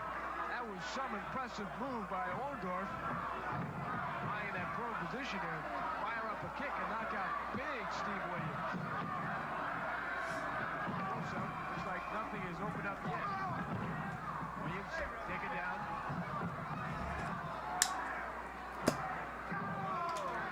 With leg stretch. Orndorff is a good tactician, isn't he? Yeah, what's he going for? Figure four leg lock here?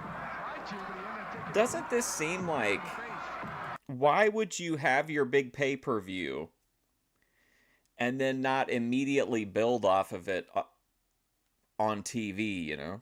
That'll give the Williams the ability. Williams coming with the charge, the Oklahoma Stampede, and he knocks down the ace. When Williams delivers that tackle, I mean, he really, you know, he knows how to use his whip. What's he going to go for here? Backbreaker. Yeah, it looked like it was really fast. It's a backbreaker. Orndorff, Mr. Wonderful. This used to be my favorite submission hold, especially like the 60s. Bruno's finisher. This is finishing hold. Devastating. You don't see it very often, though, do you? Whoa!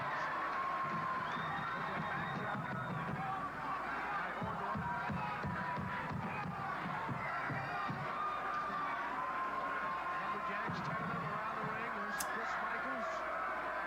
Cactus Jack. Orndorff into the corner. Here comes Dr. Death. He may have cracked his head against that steel pipe. Sunny Beach not even trying to look impartial. Hit that Bumpo there. I don't think he hit with his head because if he had, I think he'd be on that mat yet. He's reaching toward his eyebrow. Let's see. Oh, more unnecessary bleeding. So far, you'd have to say that match is really going back and forth. You know, it seems like Orndorff's got the advantage. Looks like he's really got things under control. And then boom, here comes Williams. And then the same thing. Williams really gets things under control. And boom, here comes Bob. I mean, it's just been going back and forth like that since the match first started. Why is Mr. Wonderful going to the top rope? A massive blow from up there like that. High-risk maneuver. Oh, if he gets a pound driver, he's in. He's trying for it. But look, Cactus Jack making his way to the ring. What's he doing there? See how? That's right. Because if he would have succeeded with that. Well, come on, ref. Get Paul Orndorff off of him. Yeah, referee got knocked down there. And Orton trying to keep all the other Lumberjacks out. Look at that. Mike was trying to wake up referee. You see what they're saying? Look what Orton is doing. He's blocking Orndorff from going out, and Williams is just pounding and pounding away. Referee's unconscious there. Now what happens here? What happens is Orndorff ends up taking Who's he motioning? That's what happens. I know, but Oh, a briefcase? what's a suitcase? Look at this. Now he's got, Pull us through he's got a that. suitcase in there. He's going to try and pile drive on the suitcase. He's clotheslined by Morocco.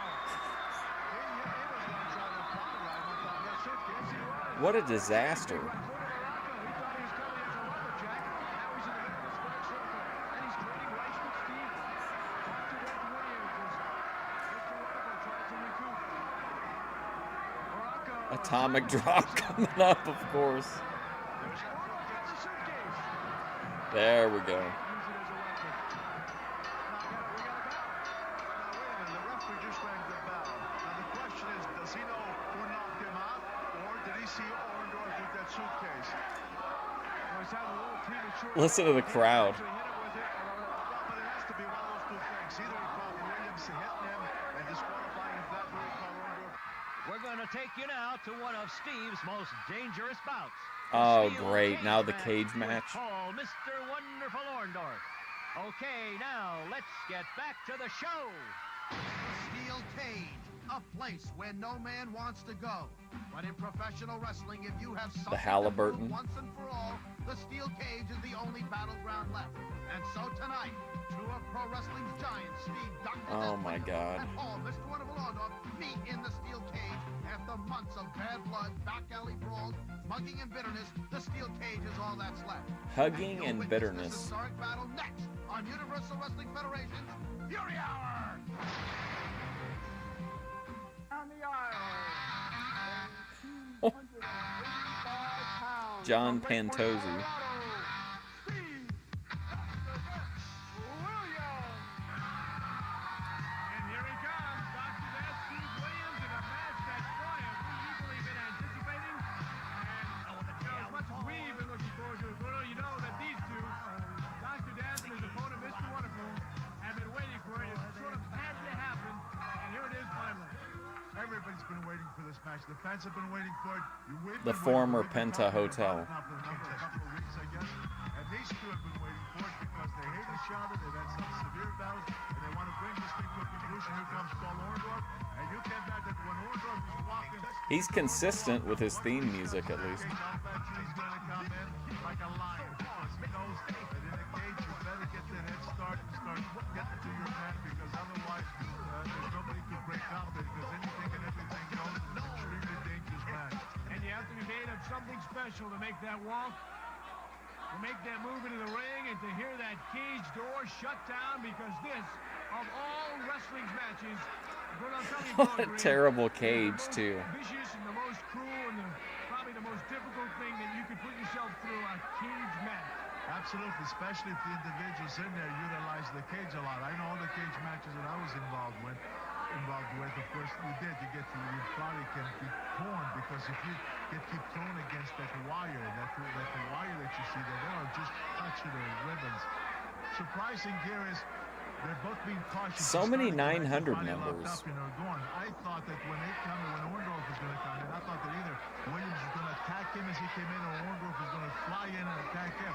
Instead, they measured each other well, and now the attack has finally begun. And Dr. Death going right after Mr. Wonderful early on, headbutt after several rights to his face and another one.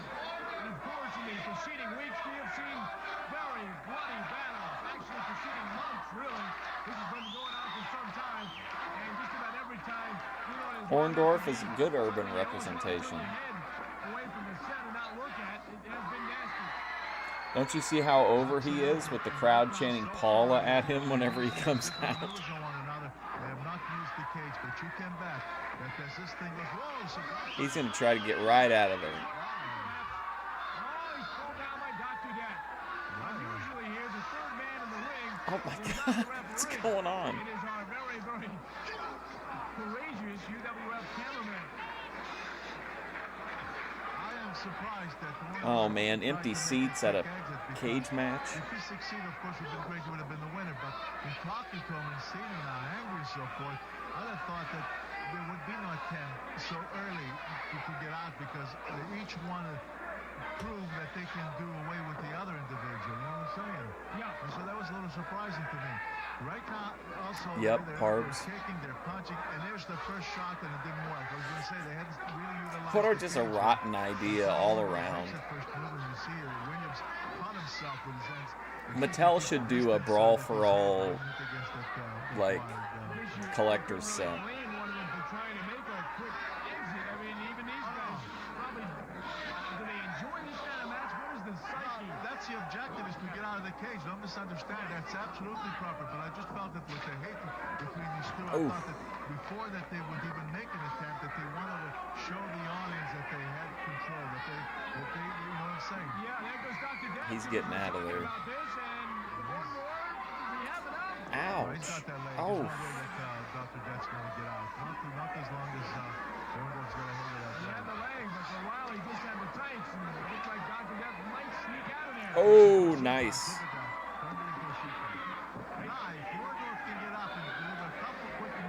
You see those two cool guys all the way in the back? Standing up.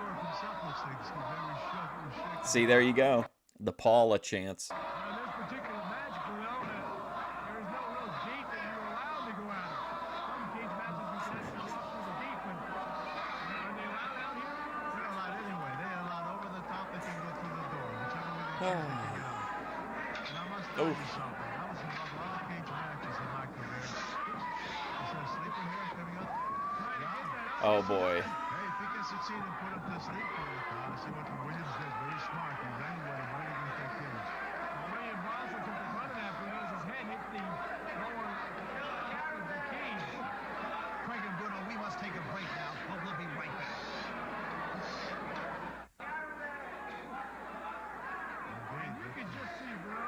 You think Mr. Wonderful got juice? I can't remember. I remember this match, but I can't remember if he gets blood this early or not. Incomprehensible that you would want to get in the ring here and get into this kind of matches. And you can hear the grunts. Did I see, I can see too good here. Did I see Orndorff's head maybe from when he was sent with that blow against the cage? He may have a Yes, he has. Yep, there we go. There's just nothing new for these matchups. You will never see a cage match. You're out here, the heels just beating the brakes off of you. You're bleeding, and then the crowd's chanting Paula. Normally, I guess you wouldn't mind going into the ropes because you can sometimes generate offensive attack off the ropes. But in this matchup, you hit the ropes, next up is that steel cage to greet you. Which is another thing that I like about UWF, because this is the way a cage match should be. That's what it always was. Some of these other leagues, they have a cage that's like 5 feet away from the rings, and it's not a cage. It's like a steel ladder. So I don't know how to describe. You know, it's got those crossbars that you can step in and walk through. There's just, you can't do much with this cage. And this is the real cage, because over here you're right by it, the ring here, and so that you can utilize it against Oh boy. And that's why this is more dangerous, and that's why always somebody's going to get hurt here. Whoa! What's this? All you have to do is That'll give you an attitude adjustment in a hurry. He rocked him with a right hand, and boy, talk about danger. Oh, Right nice. off the top rope there with the two of them, and the blood gushing down the head of Paul Orndorff. Yeah, but wait a minute now. Williams just kicked Orndorff down. He was all the way up on top of the cage. I wonder why he didn't try to just step out and get out. I guess he Oh, wow. Are you hearing Bruno poking holes in the booking? He's like, I don't understand. Paul Orndorff, he on the ground. Why Dr. Death just not win match? In serious enough trouble, he decided to come in and punish him some more, and really punish him before he goes out of the cage, so he leaves no doubt in anybody's mind as to who the clear-cut winner really was. Setting up for football. Oh. Big mistake. Cage hard. I mean, he hit that so hard with his head. I would be surprised if that didn't cut his head some, because he came flying against that cage. And that, well, let's see. I don't see anything. Maybe he was lucky. Maybe he didn't get any kind of cuts, but that wire, they don't touch every time that you hit it with your, with your body part. Oh, look at this. Look at Williams. Right again. This blood just, nobody cares. It's just so senseless to me. I'll be right back. Looks like he has put on a red mask. And you're right, he hit that. I don't think he could have been going any faster when he went into the steel cage. Orndorff able to get out of the way, so the two are pretty much evened up in the blood department. Both gushing into their eyes, and that could be a factor here. Well, I think the door here. The door is open. He's going to try and get out the gate. He can't get all the way out. You know, they both have come so close about 3-4 different times of getting out of that cage, and just in nick of time that the other one was able to stop it. Referee closes the door. Referee works outside of the cage.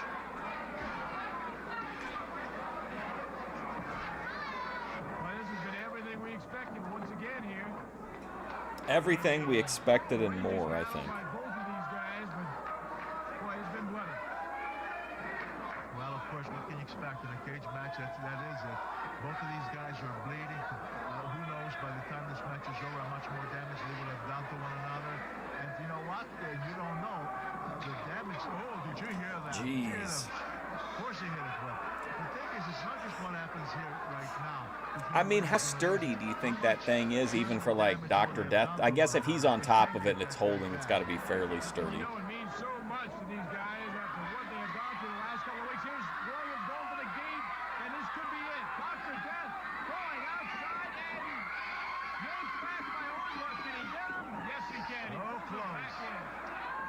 So close, Williams, so close. I'll tell you, Orndorff used every bit of strength to rush, get himself over there because he was quite stunned. And when he saw that he was almost out, he plunged at him and grabbed that leg and stopped him.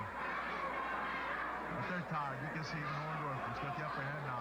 He's moving slow. He's breathing heavy. I wonder what the story is behind having all these clip episodes. And he, Dr. Death, going to the top steel cage, banging his head in and falling backward. And it looks like the cage is almost starting to give at this point from the punishment it has taken. And listen to those fans. Are they excited or what? They're seeing a real brawl in there, a real battle. Both of them battling and both into the steel cage. And this may be... Because this is like a month and a half now after the pay-per-view, and there hasn't been, aside from the interviews and the dark match, there hasn't been any new footage, I don't think, at all. They're both hurting bad. They're both tired. They're both slowing down. Look at Williams. Look, he's going to try to get over the top. Look how slow. Can he make it over there? I mean, the only conclusion could be going out to the gate. Williams is going to give it a shot. Yeah, but he's not going to make it. Here comes Orndorff. He's going too slow. Look at that. See how slow he's going? I mean, he's shot. What a cage match. Right on that top rope. That's it. That's it. He's done. He's done. Orndorff's got it. There's no way Williams going to get up. He's Open the door. Orndorff is the winner. There's the open gate. There's your winner. Gate, somebody just came over there to close the gate. What happened? I saw somebody run by. Oh! And they closed the gate. Who is it? It's Gordy. Gordy. Oh, that's a shame. And Cactus Jack. Gordy's coming in. Hey, wait a minute, though. They got to give Orndorff the winner. He was out. He was out there. Had it not been for Gordy. Now a disqualification during a cage match? Oh my God, wow.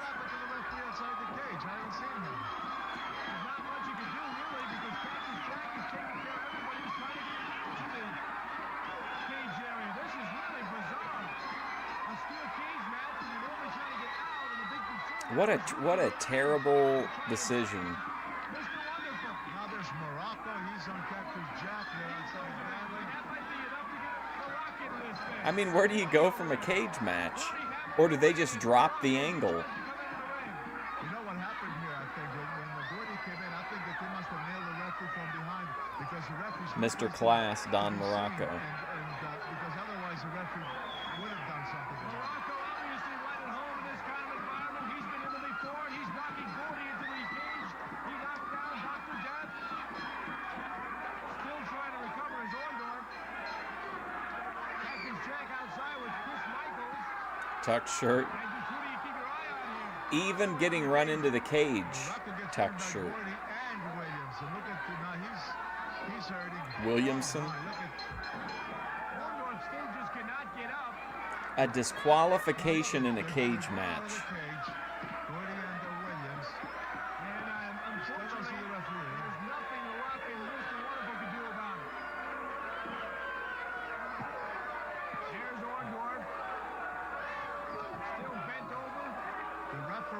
Oh my God, the crowd.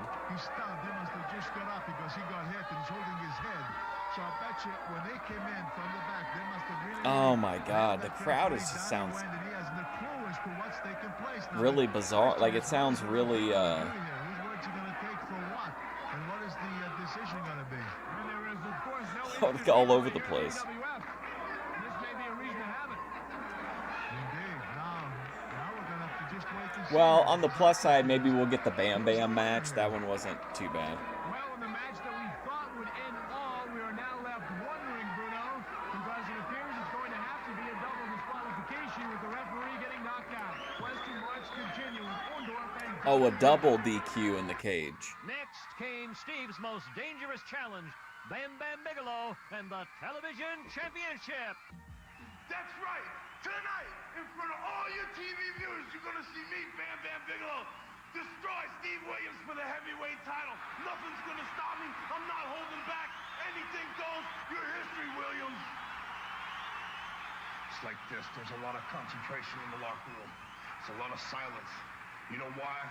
Tonight's the night. The Big Daddy, let me tell you, is for the big belt. Bam Bam Bigelow Big Daddy's gonna get his big belt tonight, he said. You've seen he's got my attention. Now he's got to face the man who's going to be wearing the gold around his belt.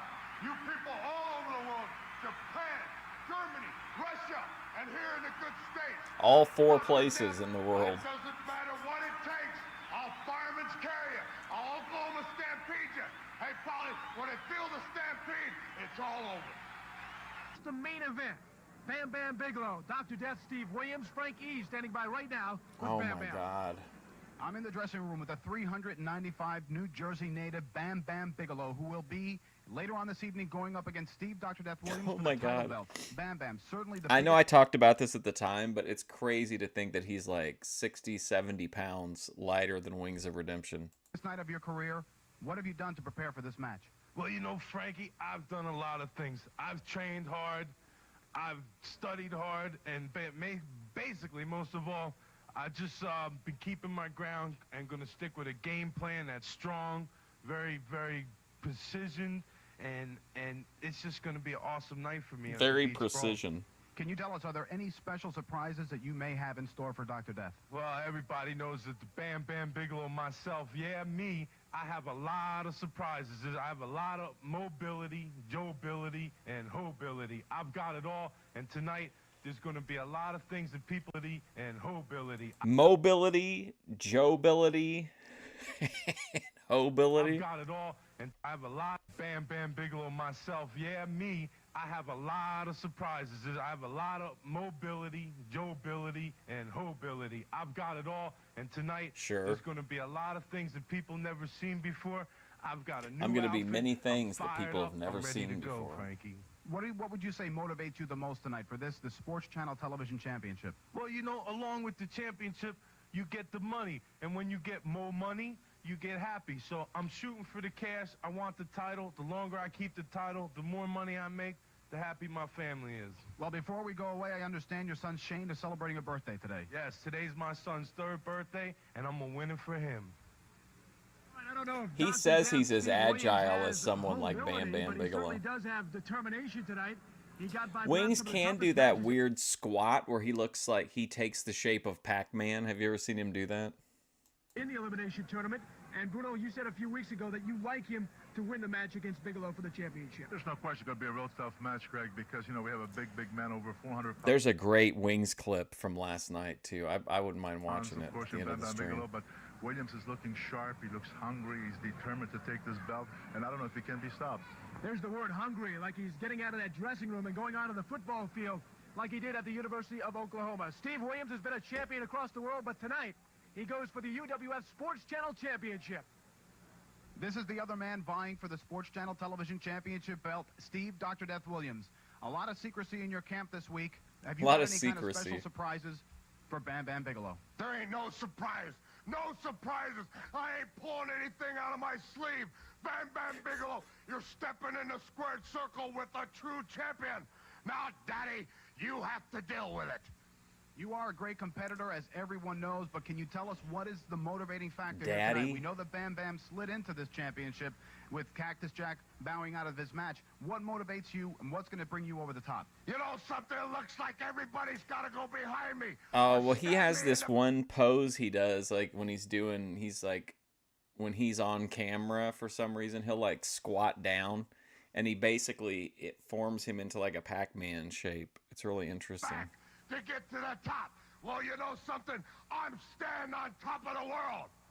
UWF, New Japan, All Japan, everywhere around the world knows. Dr. Death, when he walks in a room, everybody knows that something, excitement in the air is going to happen. I really hope the next episode of UWF for next time is going to be, like, a new episode. I'm beach brawled out. That's right, there ain't no surprises. Any Clam fans? What do you mean? An arm drag, fireman's carry, put you in the guillotine. Right. 1, 2, 3 in Oklahoma Stampede, Daddy. That's 1, what 2, it's gonna 3, Oklahoma Stampede, Strong words baby. from a strong man. Who's going to win? You decide. Hope his knees don't blow him. The making of a champion. The end is near, and so I I face the final curtain. I hope this doesn't pull the stream down. My friend, I'll say it clear. I'll state my case, of which I'm certain. You don't like today? That it was a. She got a nice looking clam. A life that's full. I traveled each and every highway and more. Good capacity based on her other videos that I've seen. I did it my way. This is so great. I've had a few, but then again, Remember when he beat up the guy from Wet n Wild for sleeping with Herb Abrams' wife? I did what I had to do, saw it through without exemption. I planned each charted course, each careful step along the byway. We had to sit through the whole episode just for this. Much more than this. Beth's clam is on the market. It's off the market. Don't worry, play the law. I'm not playing any game with Beth. Well, I mean, besides our, you know, known games.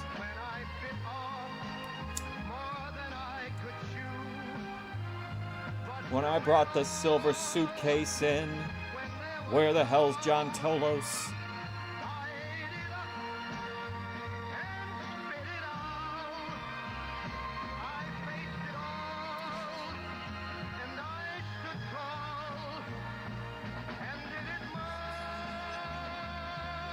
This should have been De Beers' song.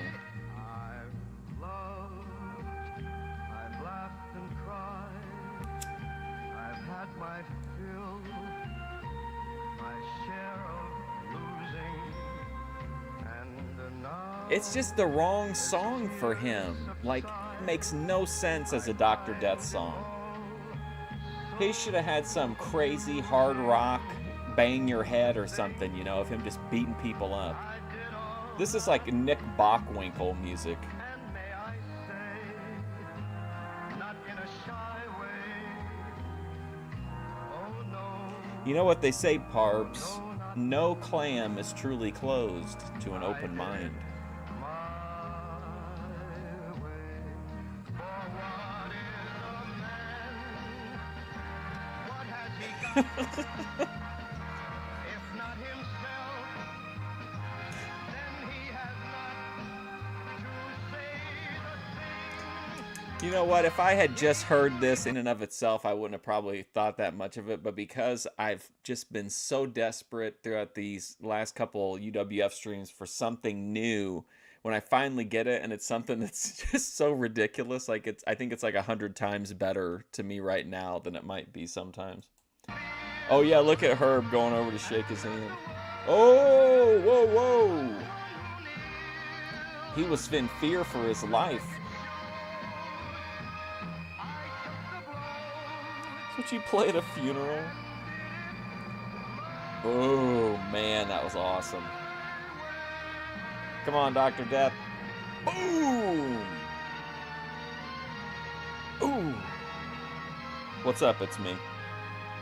Glad you're here for this, man.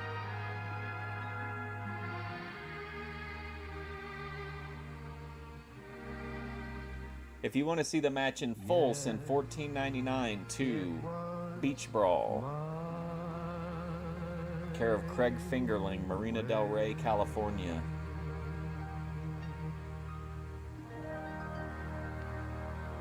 We hope you enjoyed taking a look at our champion Steve Dr. Death Williams' career in the UWF. It's a wrestling As you all promotion know, his funeral. biggest night was the Beach Brawl, June the 9th, when he Oh won my the gosh. championship. And for the past few weeks on the Fury Hour, we've given you a taste of what happened that night. But remember, the only way to see it all is to see the VHS cassette advertised this evening. We've seen everything except for one match, and we saw all the best action, parts of it. including the UWF ratings and Dan Spivey. We'll be right back.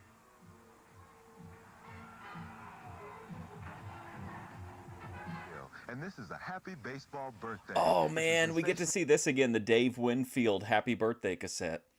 Hey, guys, it's me, Dave Winfield. I'm wishing you a happy baseball birthday. Again, Dave Winfield here.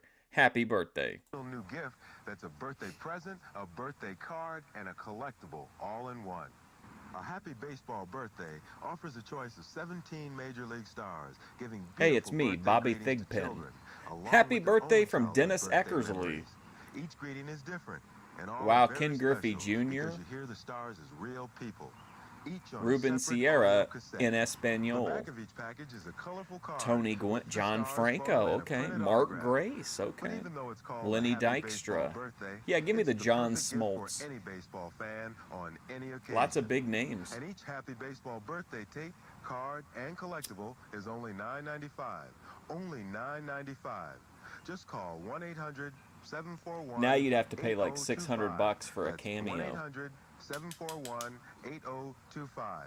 Happy birthday. Happy birthday from Dave Winfield. All right, is there anything else on this one? Oh, the Beach Brawl program. The official Beach Be Brawl the man to souvenir finally. program, Well, the first one of that all, saw who the would? night of Why Beach would Brawl is anyone want available to tame now from Beth? UWF. First of all, Files of your favorite UWF if wrestlers, anything, as well I'm as memorable against information from the these night of Beach current Brawl is lowering included in this of nifty degeneracy collector's levels. item. And the official 1991 Beach Brawl video is now on sale. This is a chance to see the whole. I mean, all it is, right? It would. It's there. There's no personalization to it. I don't think, right? It's got to just be them saying like "Happy Birthday." Night as it unfolded in Palmetto, Florida. $5 for the program. You couldn't handle it, $19.95 for the video. even if you do like a little. But there's a little bit of crazy, and then there's like Boyd crazy. Lincoln Boulevard, Marina Del Rey, California 90291.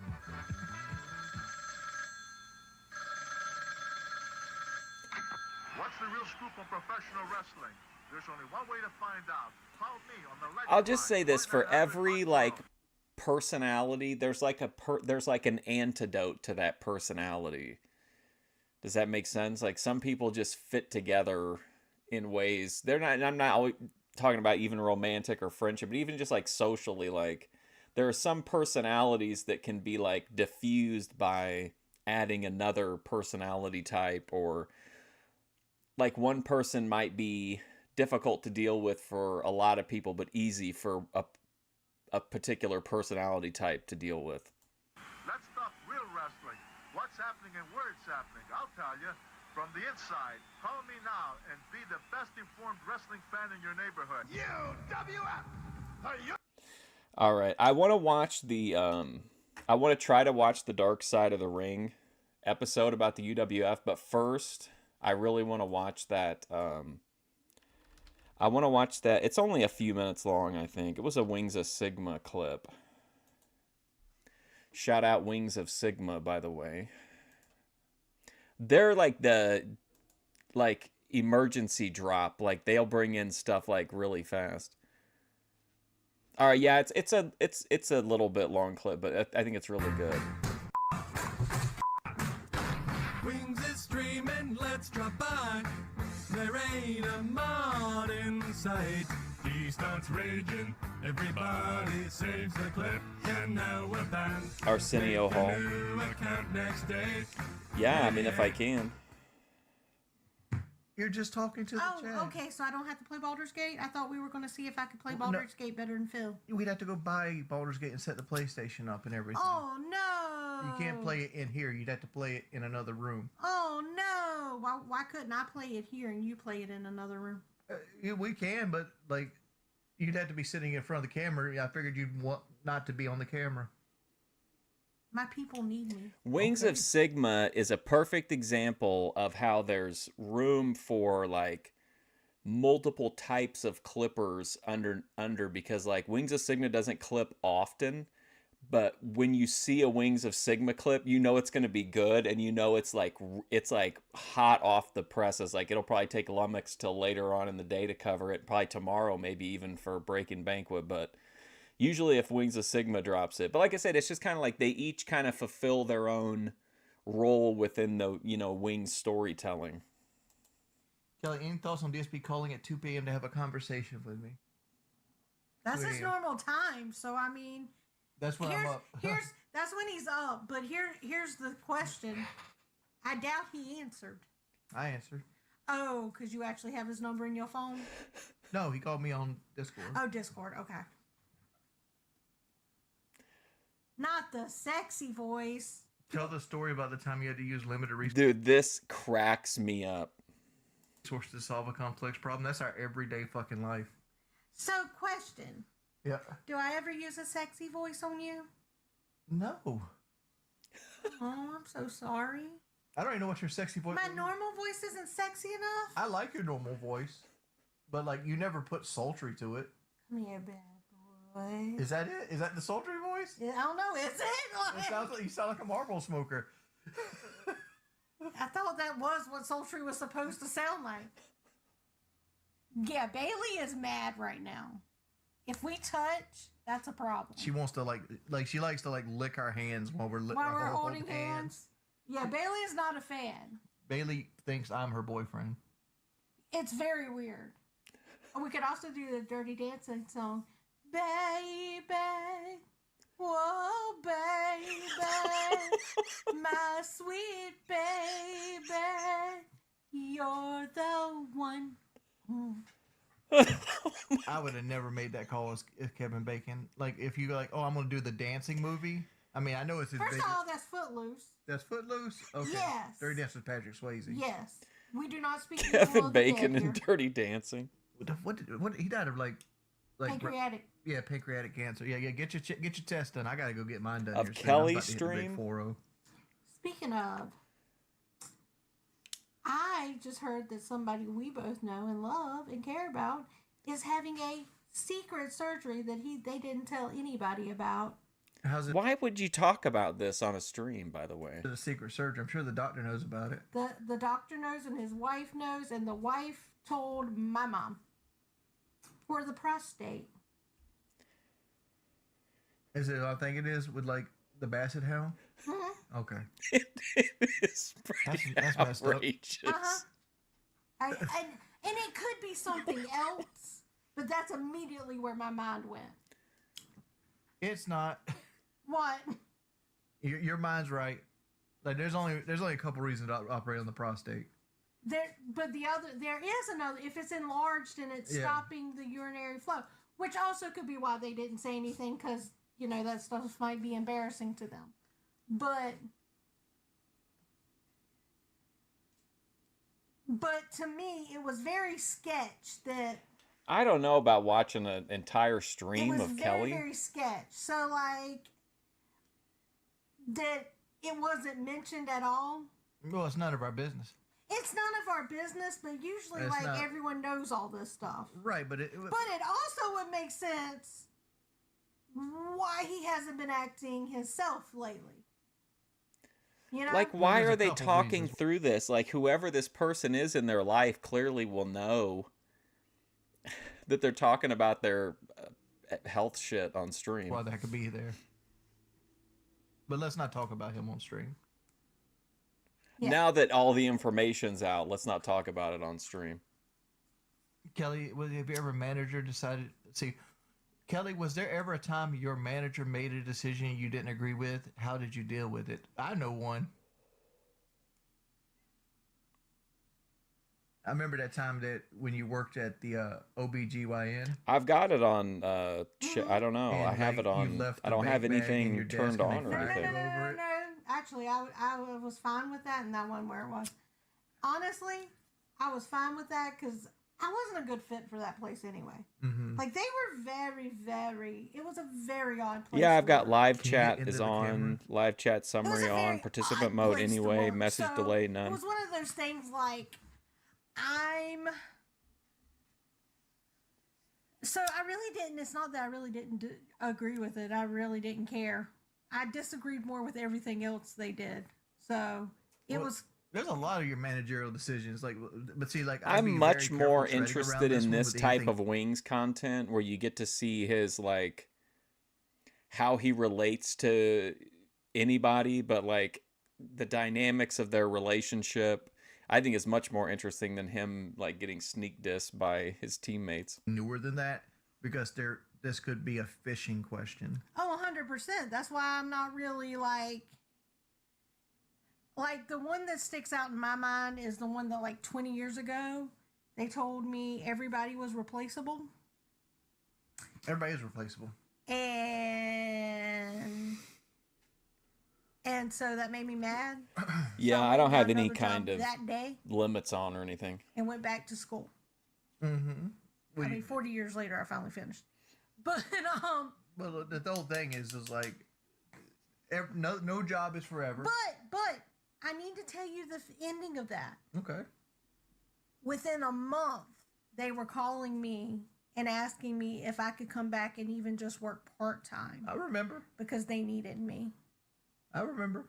This was the place that you stood me up at. Mm-hmm. I know. And I remember having the conversation. Do you remember what I told you? Oh, there's an attractive woman that you watch stream sometimes. What's her name, though? I thought you were talking about Kelly. No, that was like later. attractive. That was later in life. That was same place, but later, way later. You weren't in my life when I did that, and they called me back.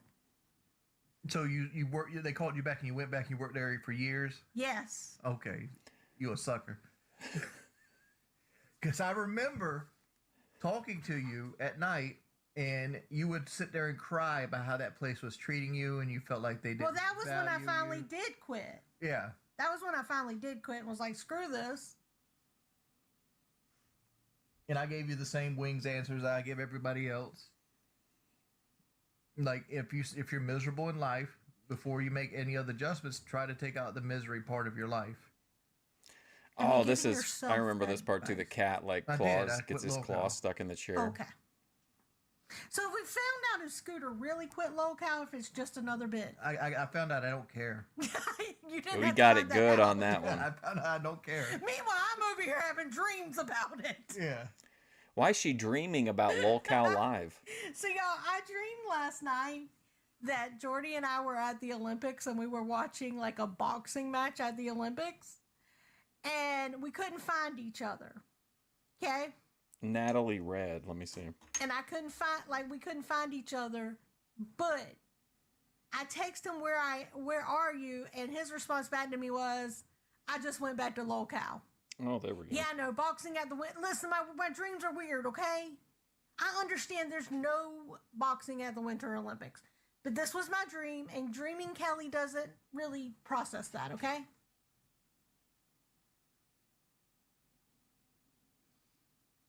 Maybe we should go donate to DSP's stream so he can reach his goal. I haven't reached my goal. What are you talking about? We should pay it forward. I'm still like $50 off. We should pay it forward. She really likes that one did donate thumbnail. The other day, $50. I'll be giving him the $50 back. And the only winner here is YouTube because they got the 30% prize. Is it a real person? Can you see her on the stream and everything? Am I insane? Sometimes. Some of her. Sometimes I'm not. I'm irrational, I would say. Bingo. I'm irrational, I would say. Bingo. Like Mansplainers and think creeps. things through sometimes. Sounds about and right. There was a kid. What'd you do the other day? Where you when I got mad at you and was Miss Independent and I ended up hurting myself? Yes. That one. Like, what was that about? Like, you wanted to go... No. Okay. We took Bongo to the vet. We took Bongo to the vet, and he had to have a procedure where he had to stay, right? And I hadn't been to sleep yet. So this is like 11, 12 a.m. And... Busty tarot Kelly card comes readers. And goes, are you going to go get Bongo or do I have to go do it? And I go, I'm really tired. No. You're not. You're leaving off key details. Well, let's explain it. In the vet office, we're looking at each other like, do you want him to stay or should we go ahead and take him? I'm like, he really needs to stay. And Jordy's response was, well, I haven't went to sleep yet, so I don't know if I'll be up. I'm like, okay, well, then I'll just knock off work and come if I have to. Well, come that time, Man, Wings is he a was big up. ass dude, So man. in my Jesus. head, you'd already said, I don't know if I'll be up. But you were up, and I was still working. So in my head, that should mean Jordy should go get him because he is up. I know, his whole... Instead of making me clock out again. It's wild. So, but in my head, you already agreed to go get him, and you already made those plans, and I just happened to still be up because I was trying to push it so I'd have a better sleep pattern. So... Why doesn't he become like a modern day King Kong Bundy? You want to get Bongo? And Bundy he just was kinda looks at me, 440. And I'm like, fine, I'll do it myself. And then I agreed. I'm like, all right, I'll go with you to get Bongo since she had already clocked out. And she's like, no. No, I already clocked down now. I can do it myself. I don't need, there don't need to be two She of was us. strong and independent today. I You know sure the was. future Theodore, now. thank you for the $1, man. And I jumped right into the trail boss, and I went and got him And then you tripped over the parking barrier, and hurt myself, but that's beyond this. trying to do big stink. See, y'all be joking about this stomach, but it is so comfortable. Like, I don't think y'all understand. I love how Wings of Sigma works the music into the end of this one. I thought it was really keen. Very cozy and warm. You could get Bongo still have the sleep pattern, though? I mean, in my head, she had already agreed to go get him because, here's the thing. Like, we left him there.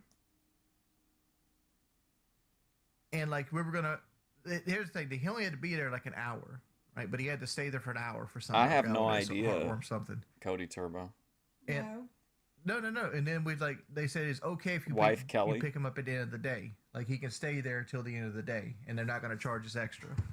So, like, Well, yeah, okay, I wouldn't say he's a prude. I would say he's a prude when it comes to female nudity and sexuality. But he typically, like, he loves the, like, stuff in The Witcher, and when it's, like, men, he seems to find humor in it and enjoyment. But if it's, like, a woman, then he gets real pissy about it. Work, and I'll get off work a little bit early, like 30 minutes or an hour early, and I'll go get the dog. And I'm okay, that alleviates me from coming back out. So I was just in the mode of, like, I'm tired. I'm just going to stay up as long as humanly possible before I go to bed to try to sleep as long as possible to try to, like, rotate it. And then she comes getting an attitude. And then I'm like, and so instead of her being Miss Independent, because when she gets to be Miss Independent, she does the foot stomps. Like, she'll, like, don't around the house.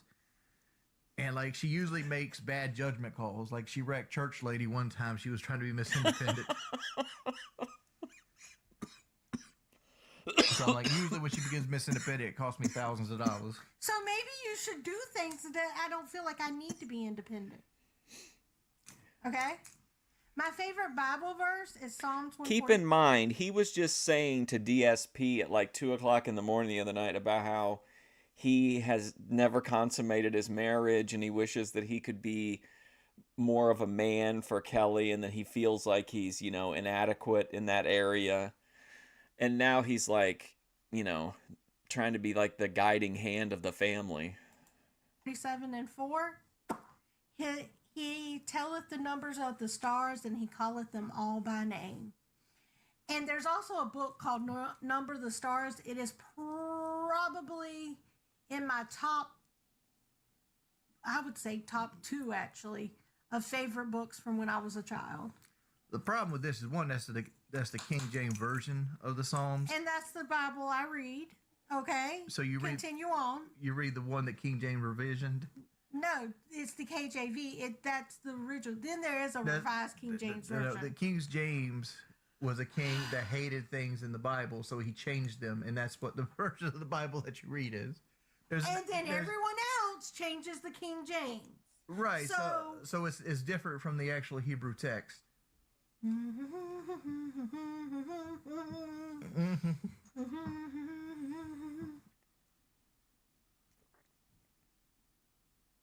Somebody just chat GPT'd you about the purple. I had to do that last night to him because I made a comment about something in the true crime court world, and he tried to tell me I was wrong. But rain is purple? Only wanna see you laughing in the purple rain. You think it's entertaining? Purple rain, purple rain. hope your heart keeps working for a bit longer. But she doesn't have heart issues. She has cancer.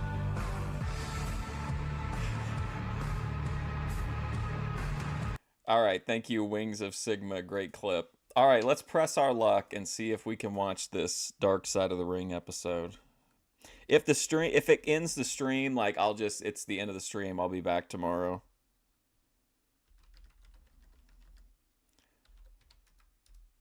But this one's been up for a minute, and so we're gonna roll the dice on it. All right, let's see. Okay. Let's see how this goes. I mean, I can't imagine it's gonna work, but we can try.